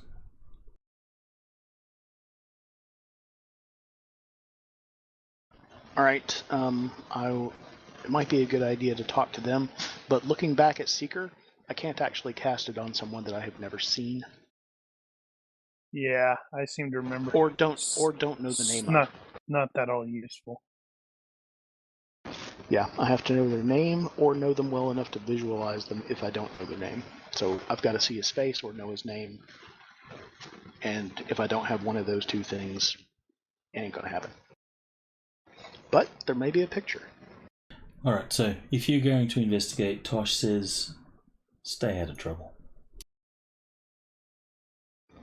Not only am I going to stay out of trouble, but I'm going to be really quick, because Ditch is right. We need to go back and see what's happening at the brownstone. I'm probably going to also let him know before we leave.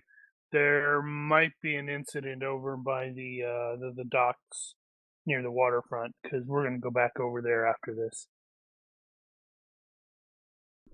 Tosh looks at you sort of glaringly. He says, you remember our deal? Yep.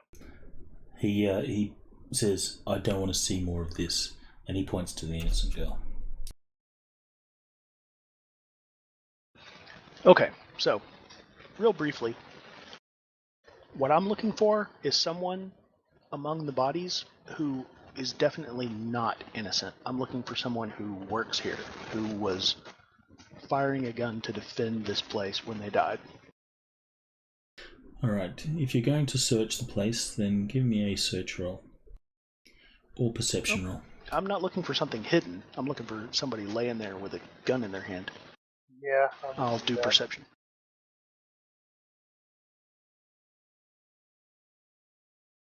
Did you say box? No, doesn't matter. You'll either know or won't know if you found something.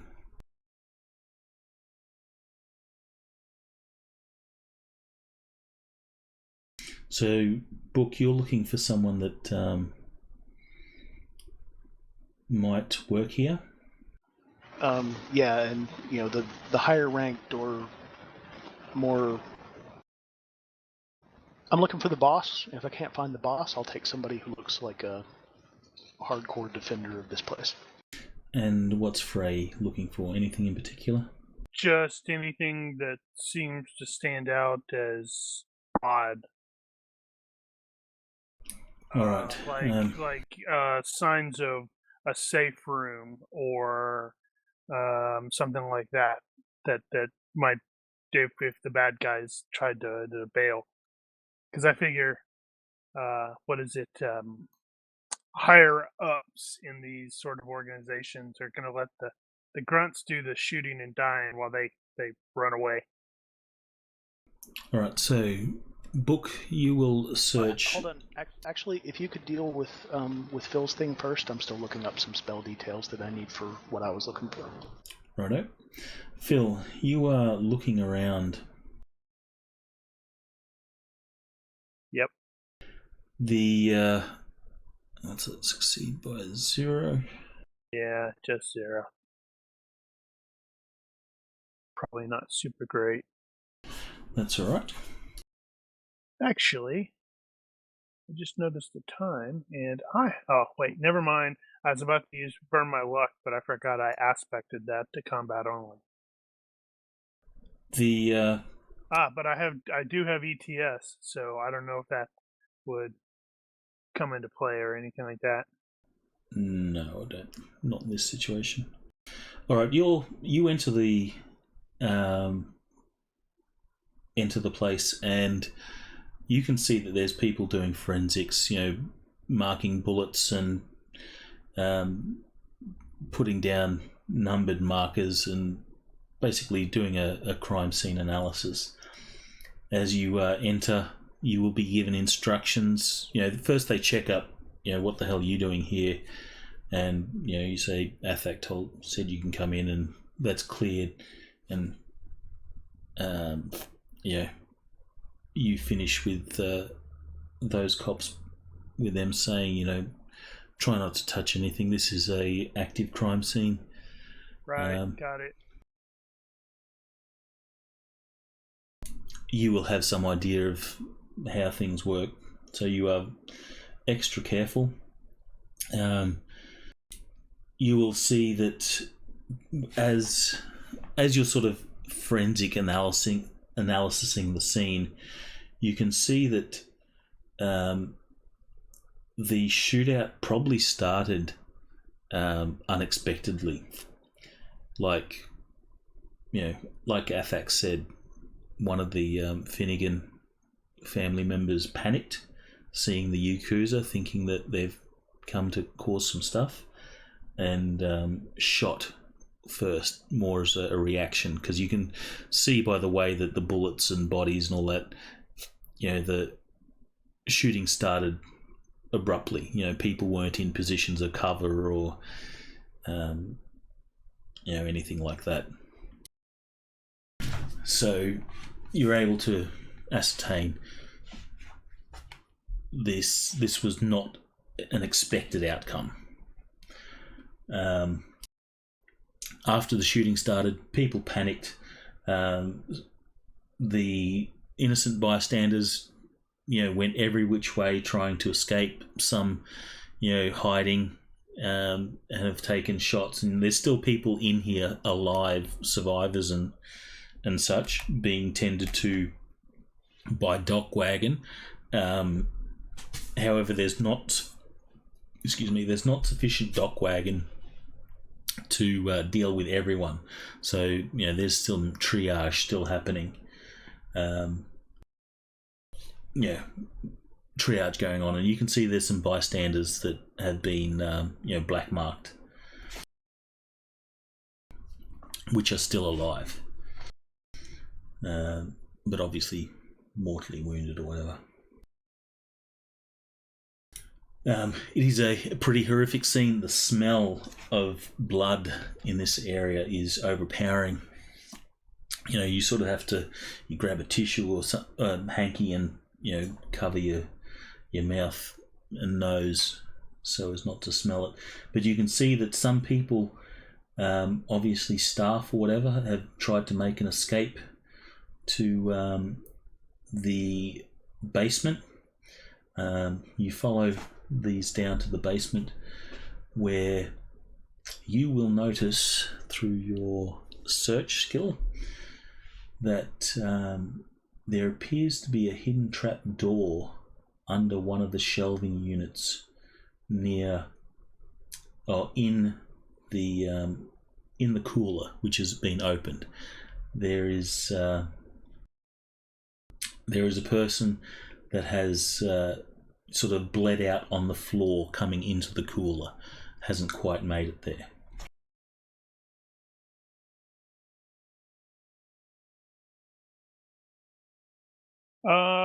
Okay. So at present, you're the only one in the basement area.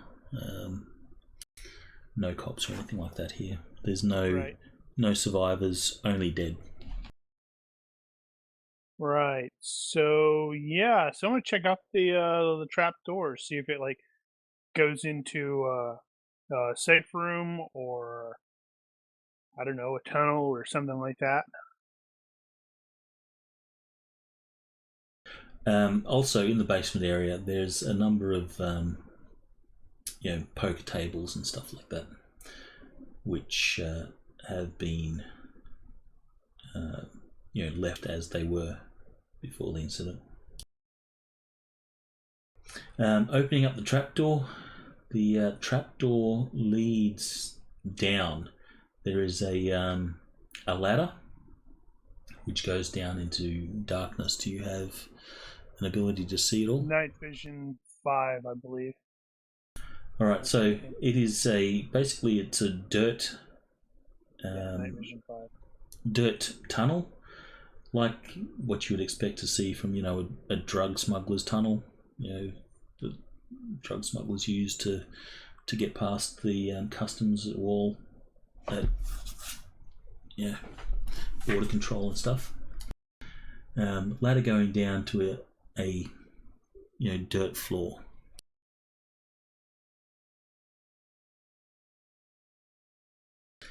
If you have area knowledge, local, you can make an IQ roll.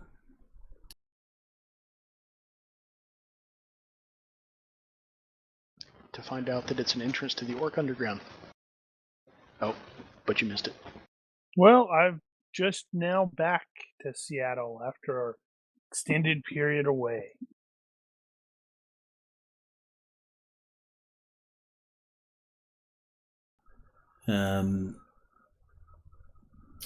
So that's all you really notice, the tunnel. Yeah, but big enough for text, big enough for one person to sort of, one large person to fit through. It's not a tight squeeze or anything like that. It's fairly roomy.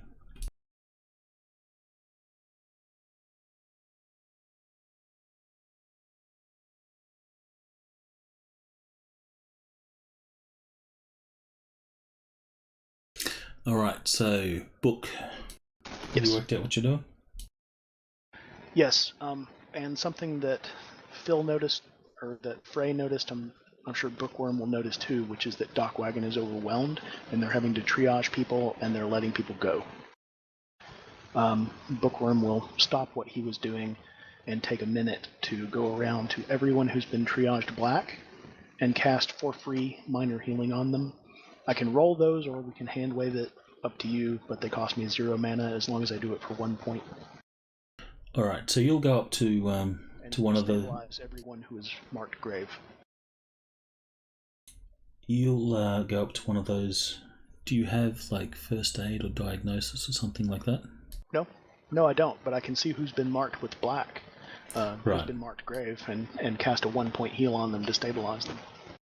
All right. So you will cast no the fatigue. heal, but you will realise that for some of these, they are, in GURPS terms, mortally wounded, and minor heals and major heals don't work. It has to be a greater heal to stabilize a mortally wound. Oh, okay. So doing 1 point of healing doesn't stabilize like it does with bleeding. No, not for some of these people. For others, yes, it'll definitely, stabilize them. Then I'll help who I can, and the ones that I can't, it still costs me nothing to try, even though it's not going to work. And it only takes 1 second and no fatigue per patient, so I'm just going to go one by one down the row and attempt to help them all. And then I'm going to continue with what I was doing, which was searching for someone who looks like they were either high-ranked or in charge or belonged here when this place was attacked. All right, so to go around and cast on everyone's going to take a little while. When when someone, but you still need to go over and inspect them, check them out, cast. So that'll take. I'm not actually checking them out. I'm going by the marks. I'm trying to do this quickly because I do have another task that I need to do that's very important. All right, but still, there's people scattered everywhere, so you do need to work your way around bodies. So it'll take you a little bit of time. You can do it as quickly as possible, but it still will take a little bit of time. Someone will notice you sort of interfering with bodies, and one of the paramedics will say, you can't help them, leave them, and and then others will say, stay away from those. You're only going to make the situation worse. And then they sort of get cut off when they see that you're actually casting, healing spells. Yeah, and I just say things like, "Yeah, you're right. You got it, boss. Whatever you say," and I'm still doing what I'm doing. I'm not. I'm acknowledging them, but I'm not interrupting what I'm doing. One of the paramedics will see that one of the people that you've cast this on sort of heals up a bit, and will just sort of give you the, okay, I see what you're doing. Nod. Okay, carry on. I'll shrug.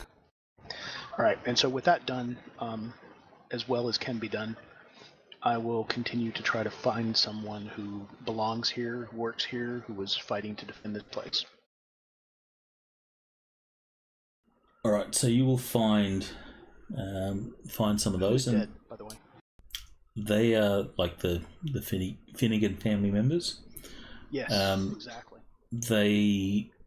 You have detectives sort of marking those crime scenes out.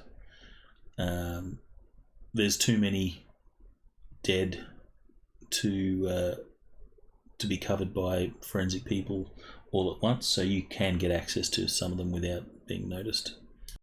Okay, good.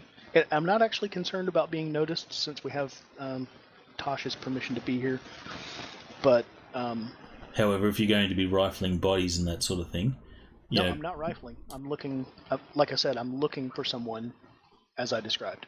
I'm not going to search them. I just want to find them. Okay. Make an IQ roll.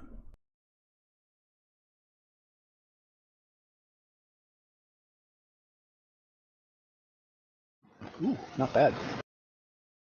All right, so you can pick. It's hard to say, but you can pick some people that, of the dead Finnegans. They're wearing a little bit smarter suits and. Yeah. So I'm able to pick somebody out who looks either important or belongs here, or is definitely a Finnegan, or I suspect is a Finnegan at least. Yes. All right, I'm going to take 5 minutes to cast Summon Spirit over this person. Okay. Apply the modifiers and such. Page 150 if you want to look it up. It's 20 to cast, but it's cut in half if you do it over the corpse, and cut in half again if you do it at the place they died, which obviously is this spot. So that's going to cost...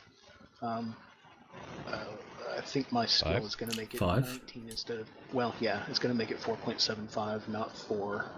Which rounds up to 5. Yeah, because my my bonus for having it over 15 applies to the original cost, not the divided cost. Okay. So I'll spend 5 fatigue to cast that. That is going to give me a duration of 1 minute, which will let me ask them one question, which the spirit is resisted by will, by the way. So let me just go ahead and cast, and then you can resist, and then we'll deal with whether or not it matters.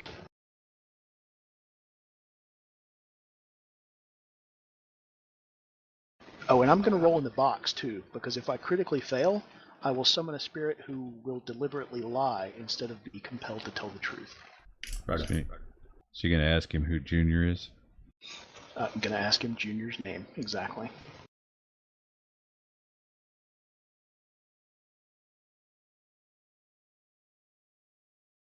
It's going to totally respond with, Junior.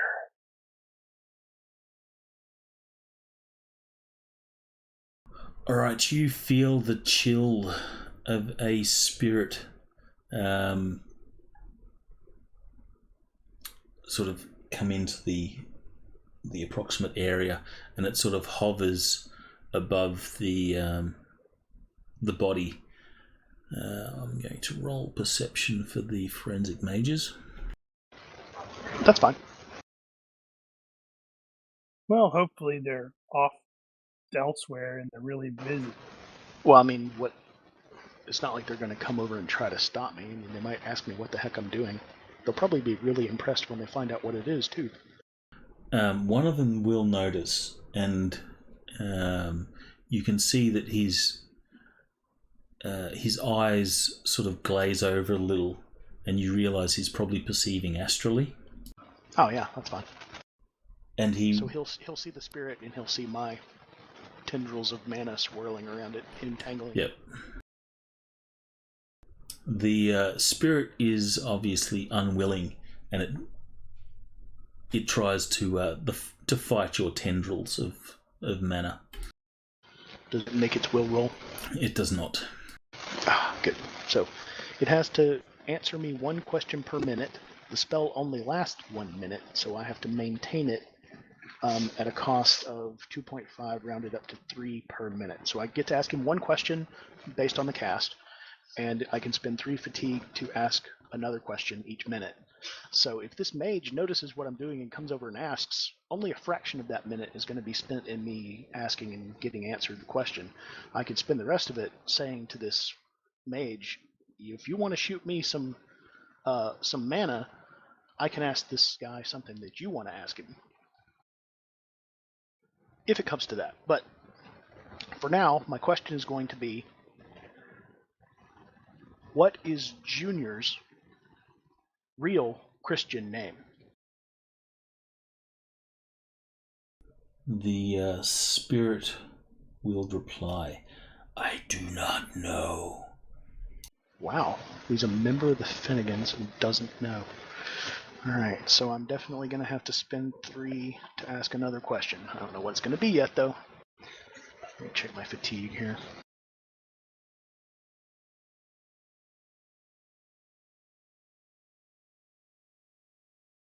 And you can see that he again fights to get free from your spell.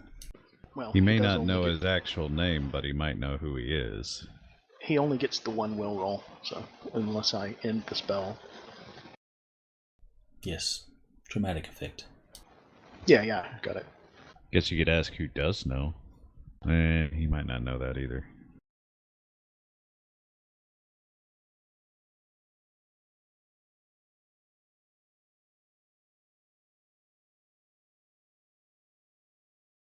So, does the interaction happen with the mage detective who noticed what I was doing? He's watching. I'll motion obviously, him over. After I get an unsatisfactory answer, I'm going to motion him over emphatically, like, come here. Wave my hand at him. Alright, he will approach. I'm talking to this Finnegan's spirit. It's taking a lot out of me to keep him here, but I can ask him another question if you help me and lend me your strength.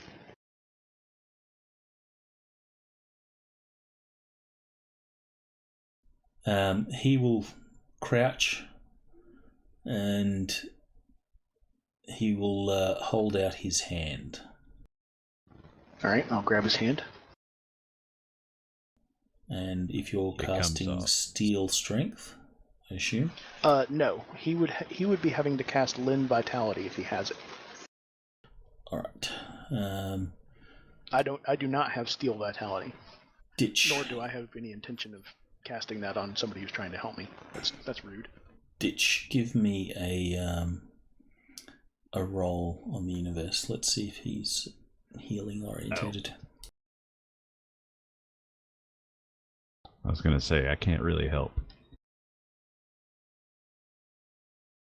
But Right. you did. He will lend you some fatigue. All right, so I don't have to spend this time to continue for the second question.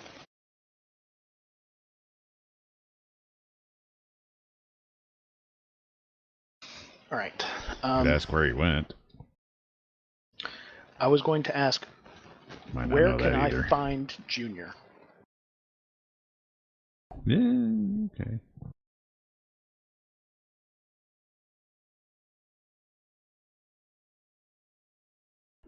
He says, "In the underground." Okay, good. All right, now I'm going to spend my own fatigue for another minute.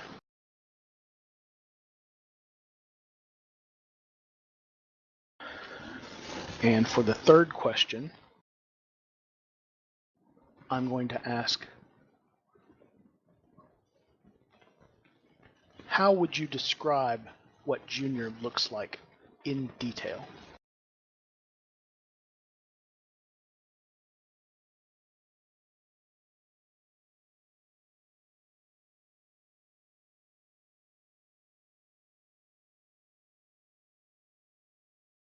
Now, I don't expect him to draw me a picture, but he does have to answer to the best of his knowledge. So I'm expecting to get, like, height, build, hair color, eye color, how does he dress, that kind of thing. Is what I'm hoping for, but it's going to be to the best of his knowledge.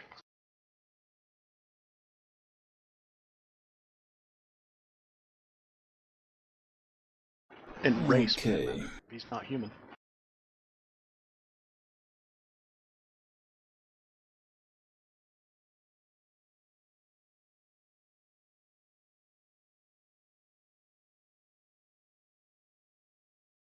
He will say,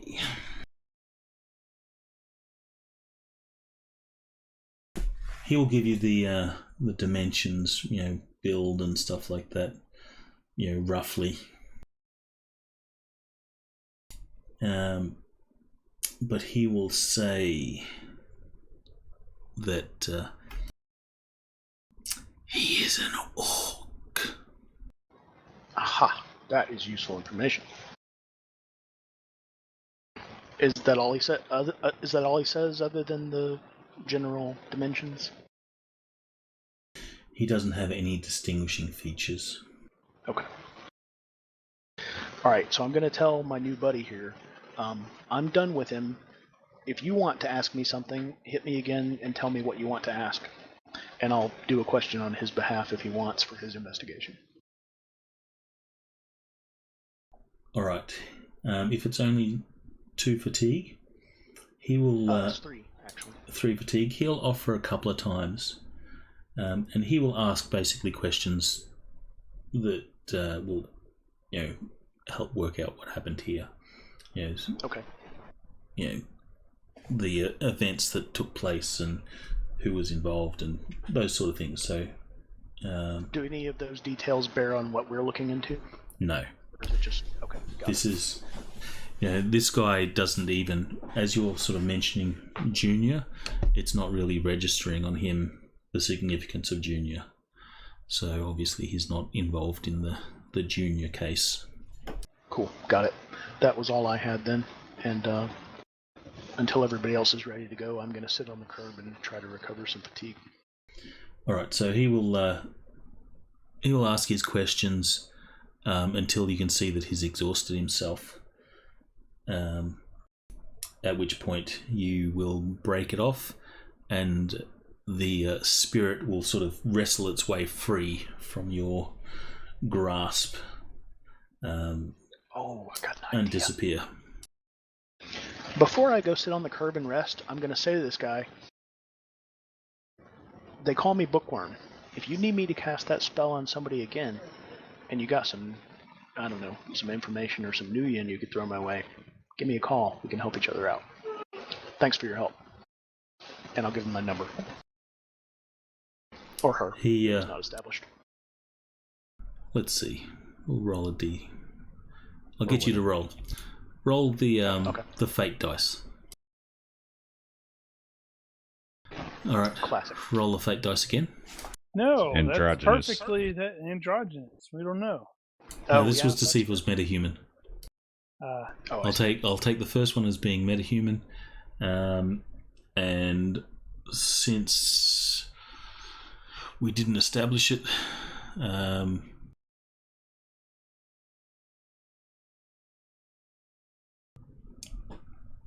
an odds, I'll roll a d6 on an odds. -1 is male. Kind of like an X.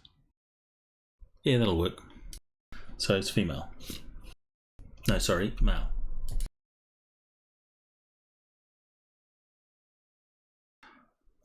So male metahuman. In this case, it will be an elf. Why not?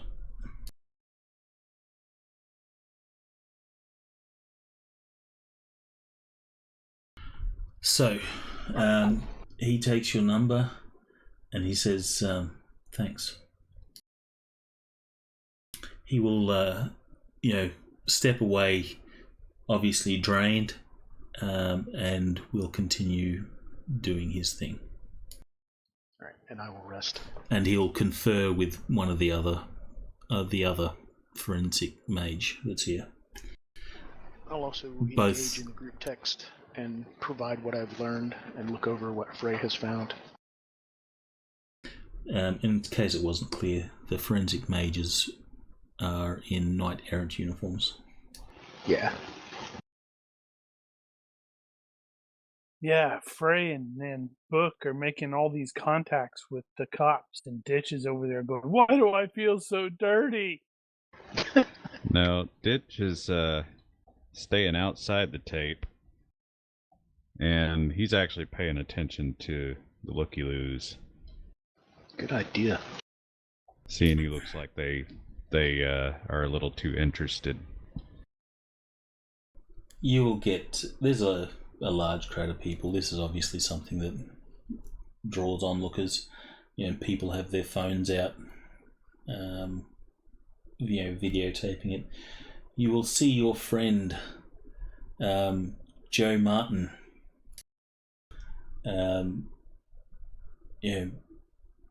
doing a live broadcast of the unfolding events. He will not notice you in the crowd.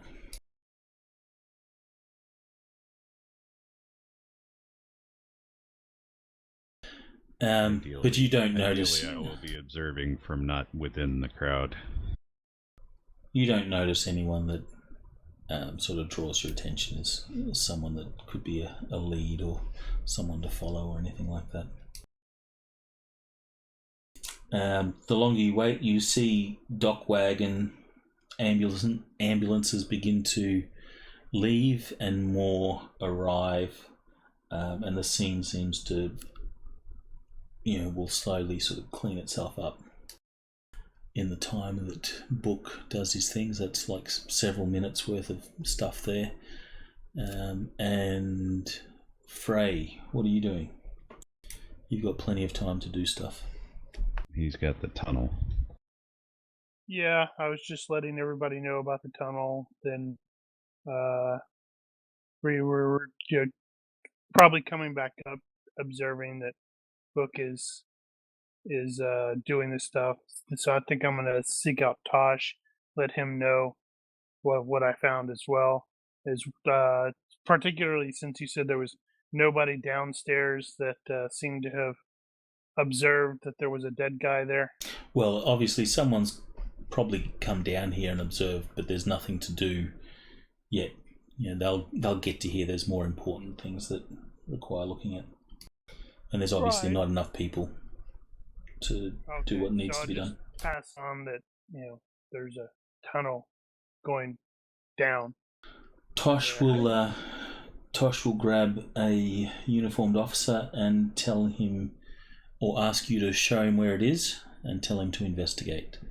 Sure. You do that. The cop drops down. He pulls out his flashlight and will start looking. He will, be on his communicator, and you'll see him sort of disappear, and you can no longer hear him speak, unless, of course, you follow. But he will return some minutes later, and you'll see him back on his mic as he climbs out. He's a little dirty and dusty, and he says, "Sir, it appears the tunnel leads into the Orc Underground. Couldn't go any further. We don't have jurisdiction." Underground, huh? And Book has We know somebody with jurisdiction. Yeah, well, Book has, by this point, related the whole, he's in the underground, right? Yes. All right, so we're all caught up. I think we know which direction we're going.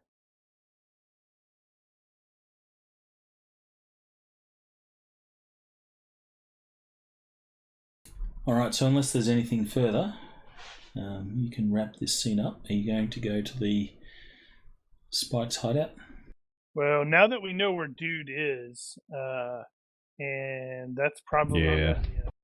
Oh, he's an orc. I missed that. I must have been AFK at the moment.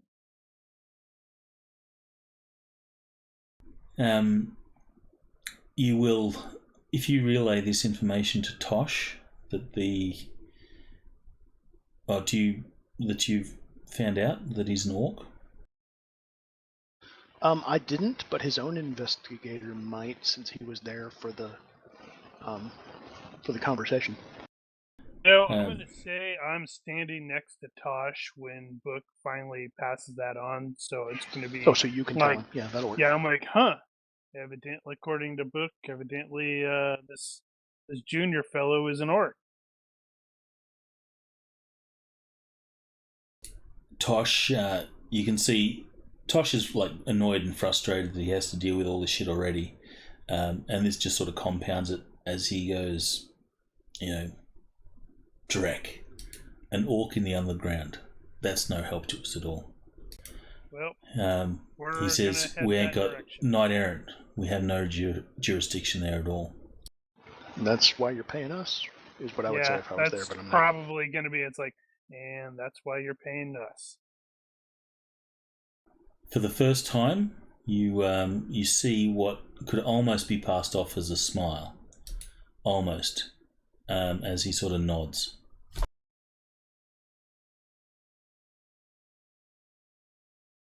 Right. Okay, I was like double checking that my disads are such. What is the disad that is like you don't understand humor?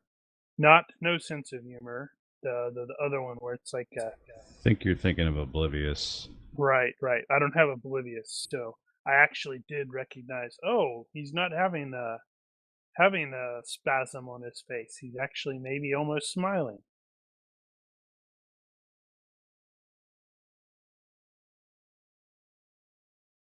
Yeah, so I need to rally the team and probably head in that direction. Well, we don't exactly have a lot to go on, except the tunnel. That's really the only thing we've got. That's what I'm thinking. Head to the tunnel. Agreed. Yeah, that sounds like a cliffhanger. Oh, and there does exist the possibility that Mark is not going to be available next week. As So he there exists mentioned it. Yeah. So there exists a possibility that we finish this off next week. Yeah. It's like we've got a yearly barbecue thing we do here, and that's next week normally, or it's supposed to be next week, but they're talking potential shitty weather. In which case he's like, crap, his son and her wife are in town, and it's their anniversary. So if they don't go to the meet, then they may go out in the evening with them. The nerve of people with families. Yeah, shit happens. All right, so there may be no game at all next week if you go to your dinner thing. Well, it's supposed to end that's roughly usually at over 5, before the game. and it's I'm usually out of there by 4. Righto. All right, so we shall leave it here as you guys go into the tunnel. Into the tunnel. Into the dungeon. I mean, the Underworld. Tunnel. Does Book have the light spell? I doubt it. Let me look. Okay, because I do He had have darkness. it, but I'm I thought he kind did of have light. crappy. Oh, yeah, that might be a prereq. Fairly certain it is. Yeah, light is a prereq for darkness, Okay. so I do have it. Yeah, because I got blur. In fact, I think I can cast it for free. Maybe. So much better than I If am. you rejigger yourself to reboot level, you may not be. Yeah, that's a possibility. I am going with the same basic concept, with the IQ high enough that putting 1 point into a spell makes it 1 point less to cast. Keep in mind that astral perception is a separate ability now. Oh, is it an advantage or a power? Yes, it's an advantage. Okay. I think it's 6 I'll take a look points. at that. Cool. Maybe I will use some of those extra plus 20 disads we got. Yeah. Awesome. All right. Into the Underdark. I mean, not Underworld. the Underdark. The Orc Underground. Or whatever.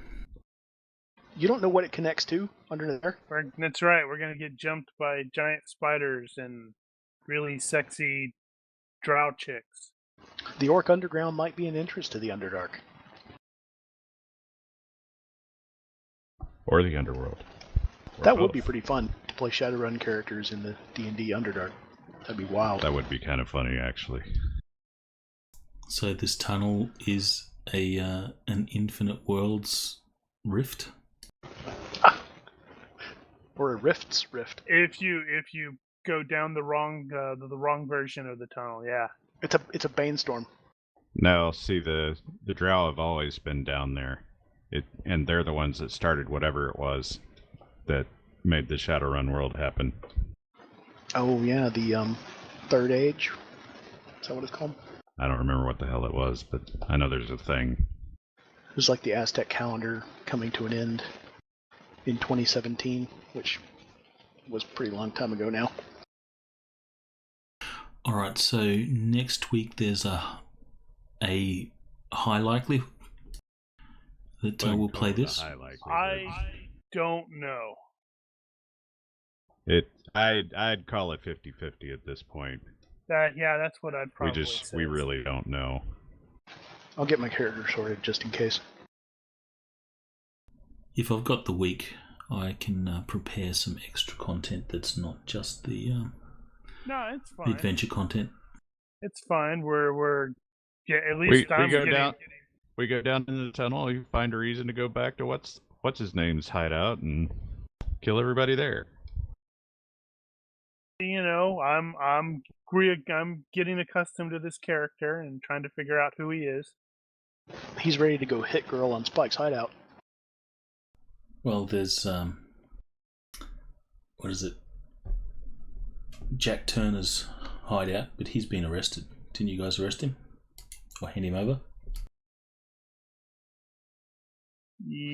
What did we I do to Jack don't Turner? know. Jack. Which one was? Oh, right, Jack Turner. That's the guy we were after who was in the office building. We flew up cut onto his the hand roof. off Was that and it? turned him over to those guys. Yeah. Speaking of that, We turned him over to incident, the cops. we need to call Pip. Ooh, Uh-huh. once we get down there. Yeah, that's good. Yeah. And we're gonna need a guide. If you I don't have know Pip who as a Pip is. contact, I do. yeah, if you have Pip as a contact, then and you want to transfer him to your rebooted character, you can.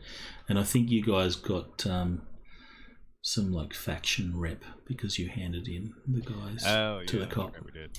So I make don't sure think we have that on our sheets or anything. Just, I think we made a note of that somewhere.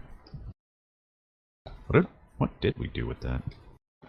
Just so you know, the changes that I'm making to Bookworm are almost entirely skills and spells. I'm keeping his stats, his advantages, disadvantages, contacts, quirks even. I just want to rebuild how I spent my points on his skills and spells. Not a problem. And I imagine Frey is going to take advantage of the 3-session tweak. Within reason. I'm fairly satisfied with it. I have already in game. I realized I'd screwed some stuff up and I did adjust it. I don't remember what I did off the top of my head. You forgot right to now, reread but the list of skills every character needs. what did I do? I dropped a skill that I'm like, why the hell do I have that skill? And I had 2 points in it, and I put those somewhere else, but I can't remember now what I did with them. Okay, so are you seriously not going to let us keep our pay from the last mission? No, you get. I think it's fair. Oh,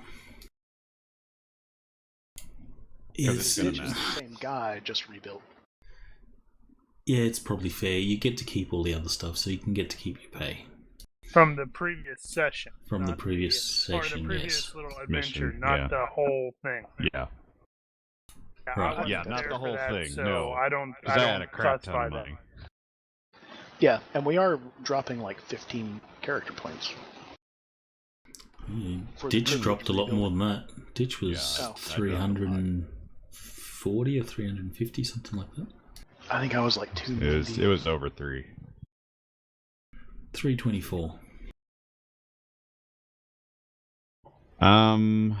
So points. What were we doing for character points? Did we even do that on the last mission? On the last mission, Not on the last did mission, points, we but they can carry across. did? I had one don't unspent remember. on the last. I think it was just one. We are assuming that you engaged in the last mission, so you would have got Right. points for that. Okay, but well, that was one question, but the other question was how many were we getting? I don't remember. We're doing one. I had 2. one unspent, and I spent one for Pip as a contact, so I So think we two. got 2. We were doing 2. Okay. So we got 2 today. You get 2 today.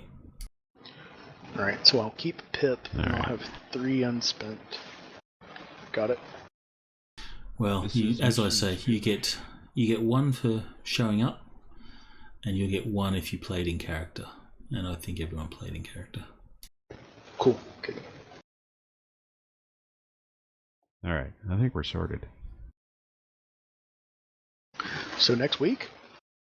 So maybe next week, if you can Possibly. Yeah. get one way or book the sorted other. out by then. I will. Um, I And don't if have not, class there'll until be the another 28th, so- point in there. Actually, I guess we're gonna end up doing Shadowrun next after Cons Ops for a while. That sounds good. so we're going to do that for a while. Yeah, because at the very least, we're gonna have Carrie's gonna be in and out, probably Yeah. more out than in. Somebody should Mark's probably out. take Book as a contact, so if you need a particular spell cast like Yeah. Seeker, you can roll for me to come do it, even though I'm busy studying. So it's gonna be a mess. I'm not even gonna bother trying to run Generica until everybody's back, which should be end of August, beginning of September-ish.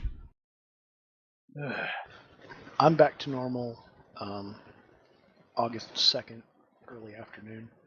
Yeah, I think Mark was saying when the kids go back to school is when he's coming back.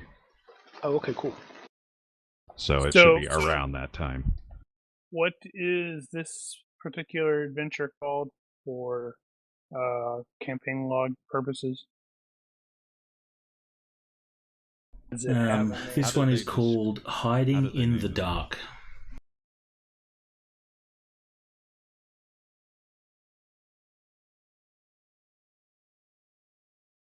Cool. All right. All right. Well, stream out. Right. Oh, by the way, before I forget, it is 30,000. 50,000 is tech level 10, and that was the last. Okay. The last character that I had to deal with that on was tech level 10. That's why I thought that. All right. So you've got. So it's 20% of 30,000. And is that a hard 20 or a soft 20? Because that's a hard 20. Because frankly, Ditch does not need all his funds to go toward his living conditions, because he's probably not living up to standard.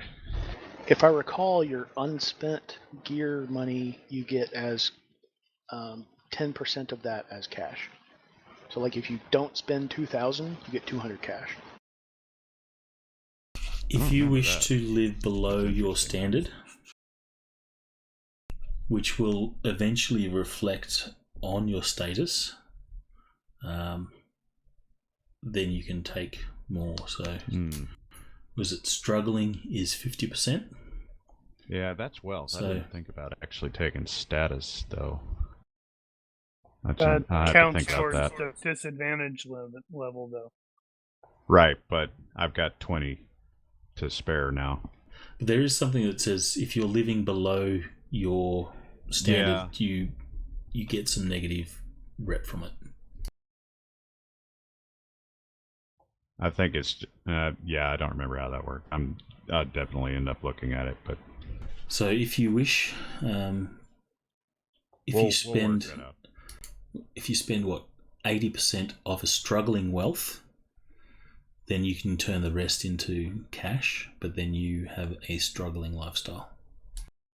Because I think when the character was originally created, I think we weren't using the 80-20 rule. And so I had spent almost all of my money. Yeah, I did the same. I bought magical enchanted power stones and mana stones and stuff with almost all of it. Well, you only have $6,000 now, plus what you had last mission. Yeah, which is and going to since be problematic. Since the amount that Book earned last time is lost because he was deleted, I'm just going to ignore it because he also has compulsive carousing, generosity, and spending at 12 or less. Do you remember? So I'm just going to zero that out. Do you remember what we got paid right off the top of your head? I don't. And since I can find out if you wish. Deleted. I could probably go back through the recap and find out, but that should also be in the. I don't remember the stream. Or that's what I meant.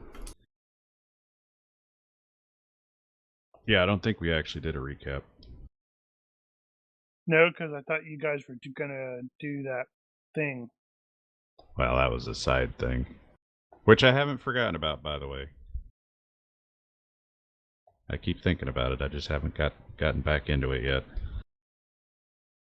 Right now, I'm busy working on jihadi tokens. But off the top of my head, it was close to 10,000, but I don't think it was more than 10,000. Was it? Because you had a few offers. You got offered the job originally from McAllister, which paid, and then you also turned in Turner, which paid, and you didn't take up.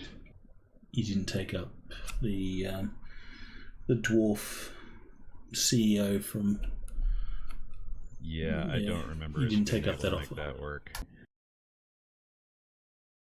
But yeah, so I think it was close to 10 grand, but not over, something like that. But you can find out. Otherwise, I can look it up. Yeah. Nah, I'll go check the stream and find out. Right. Otherwise, you will be poorer than you thought you were, and might have to get rid of some gear or substitute for less expensive. Yeah. All right, so we stream out. Stream out. Thank you, stream. Good night, stream.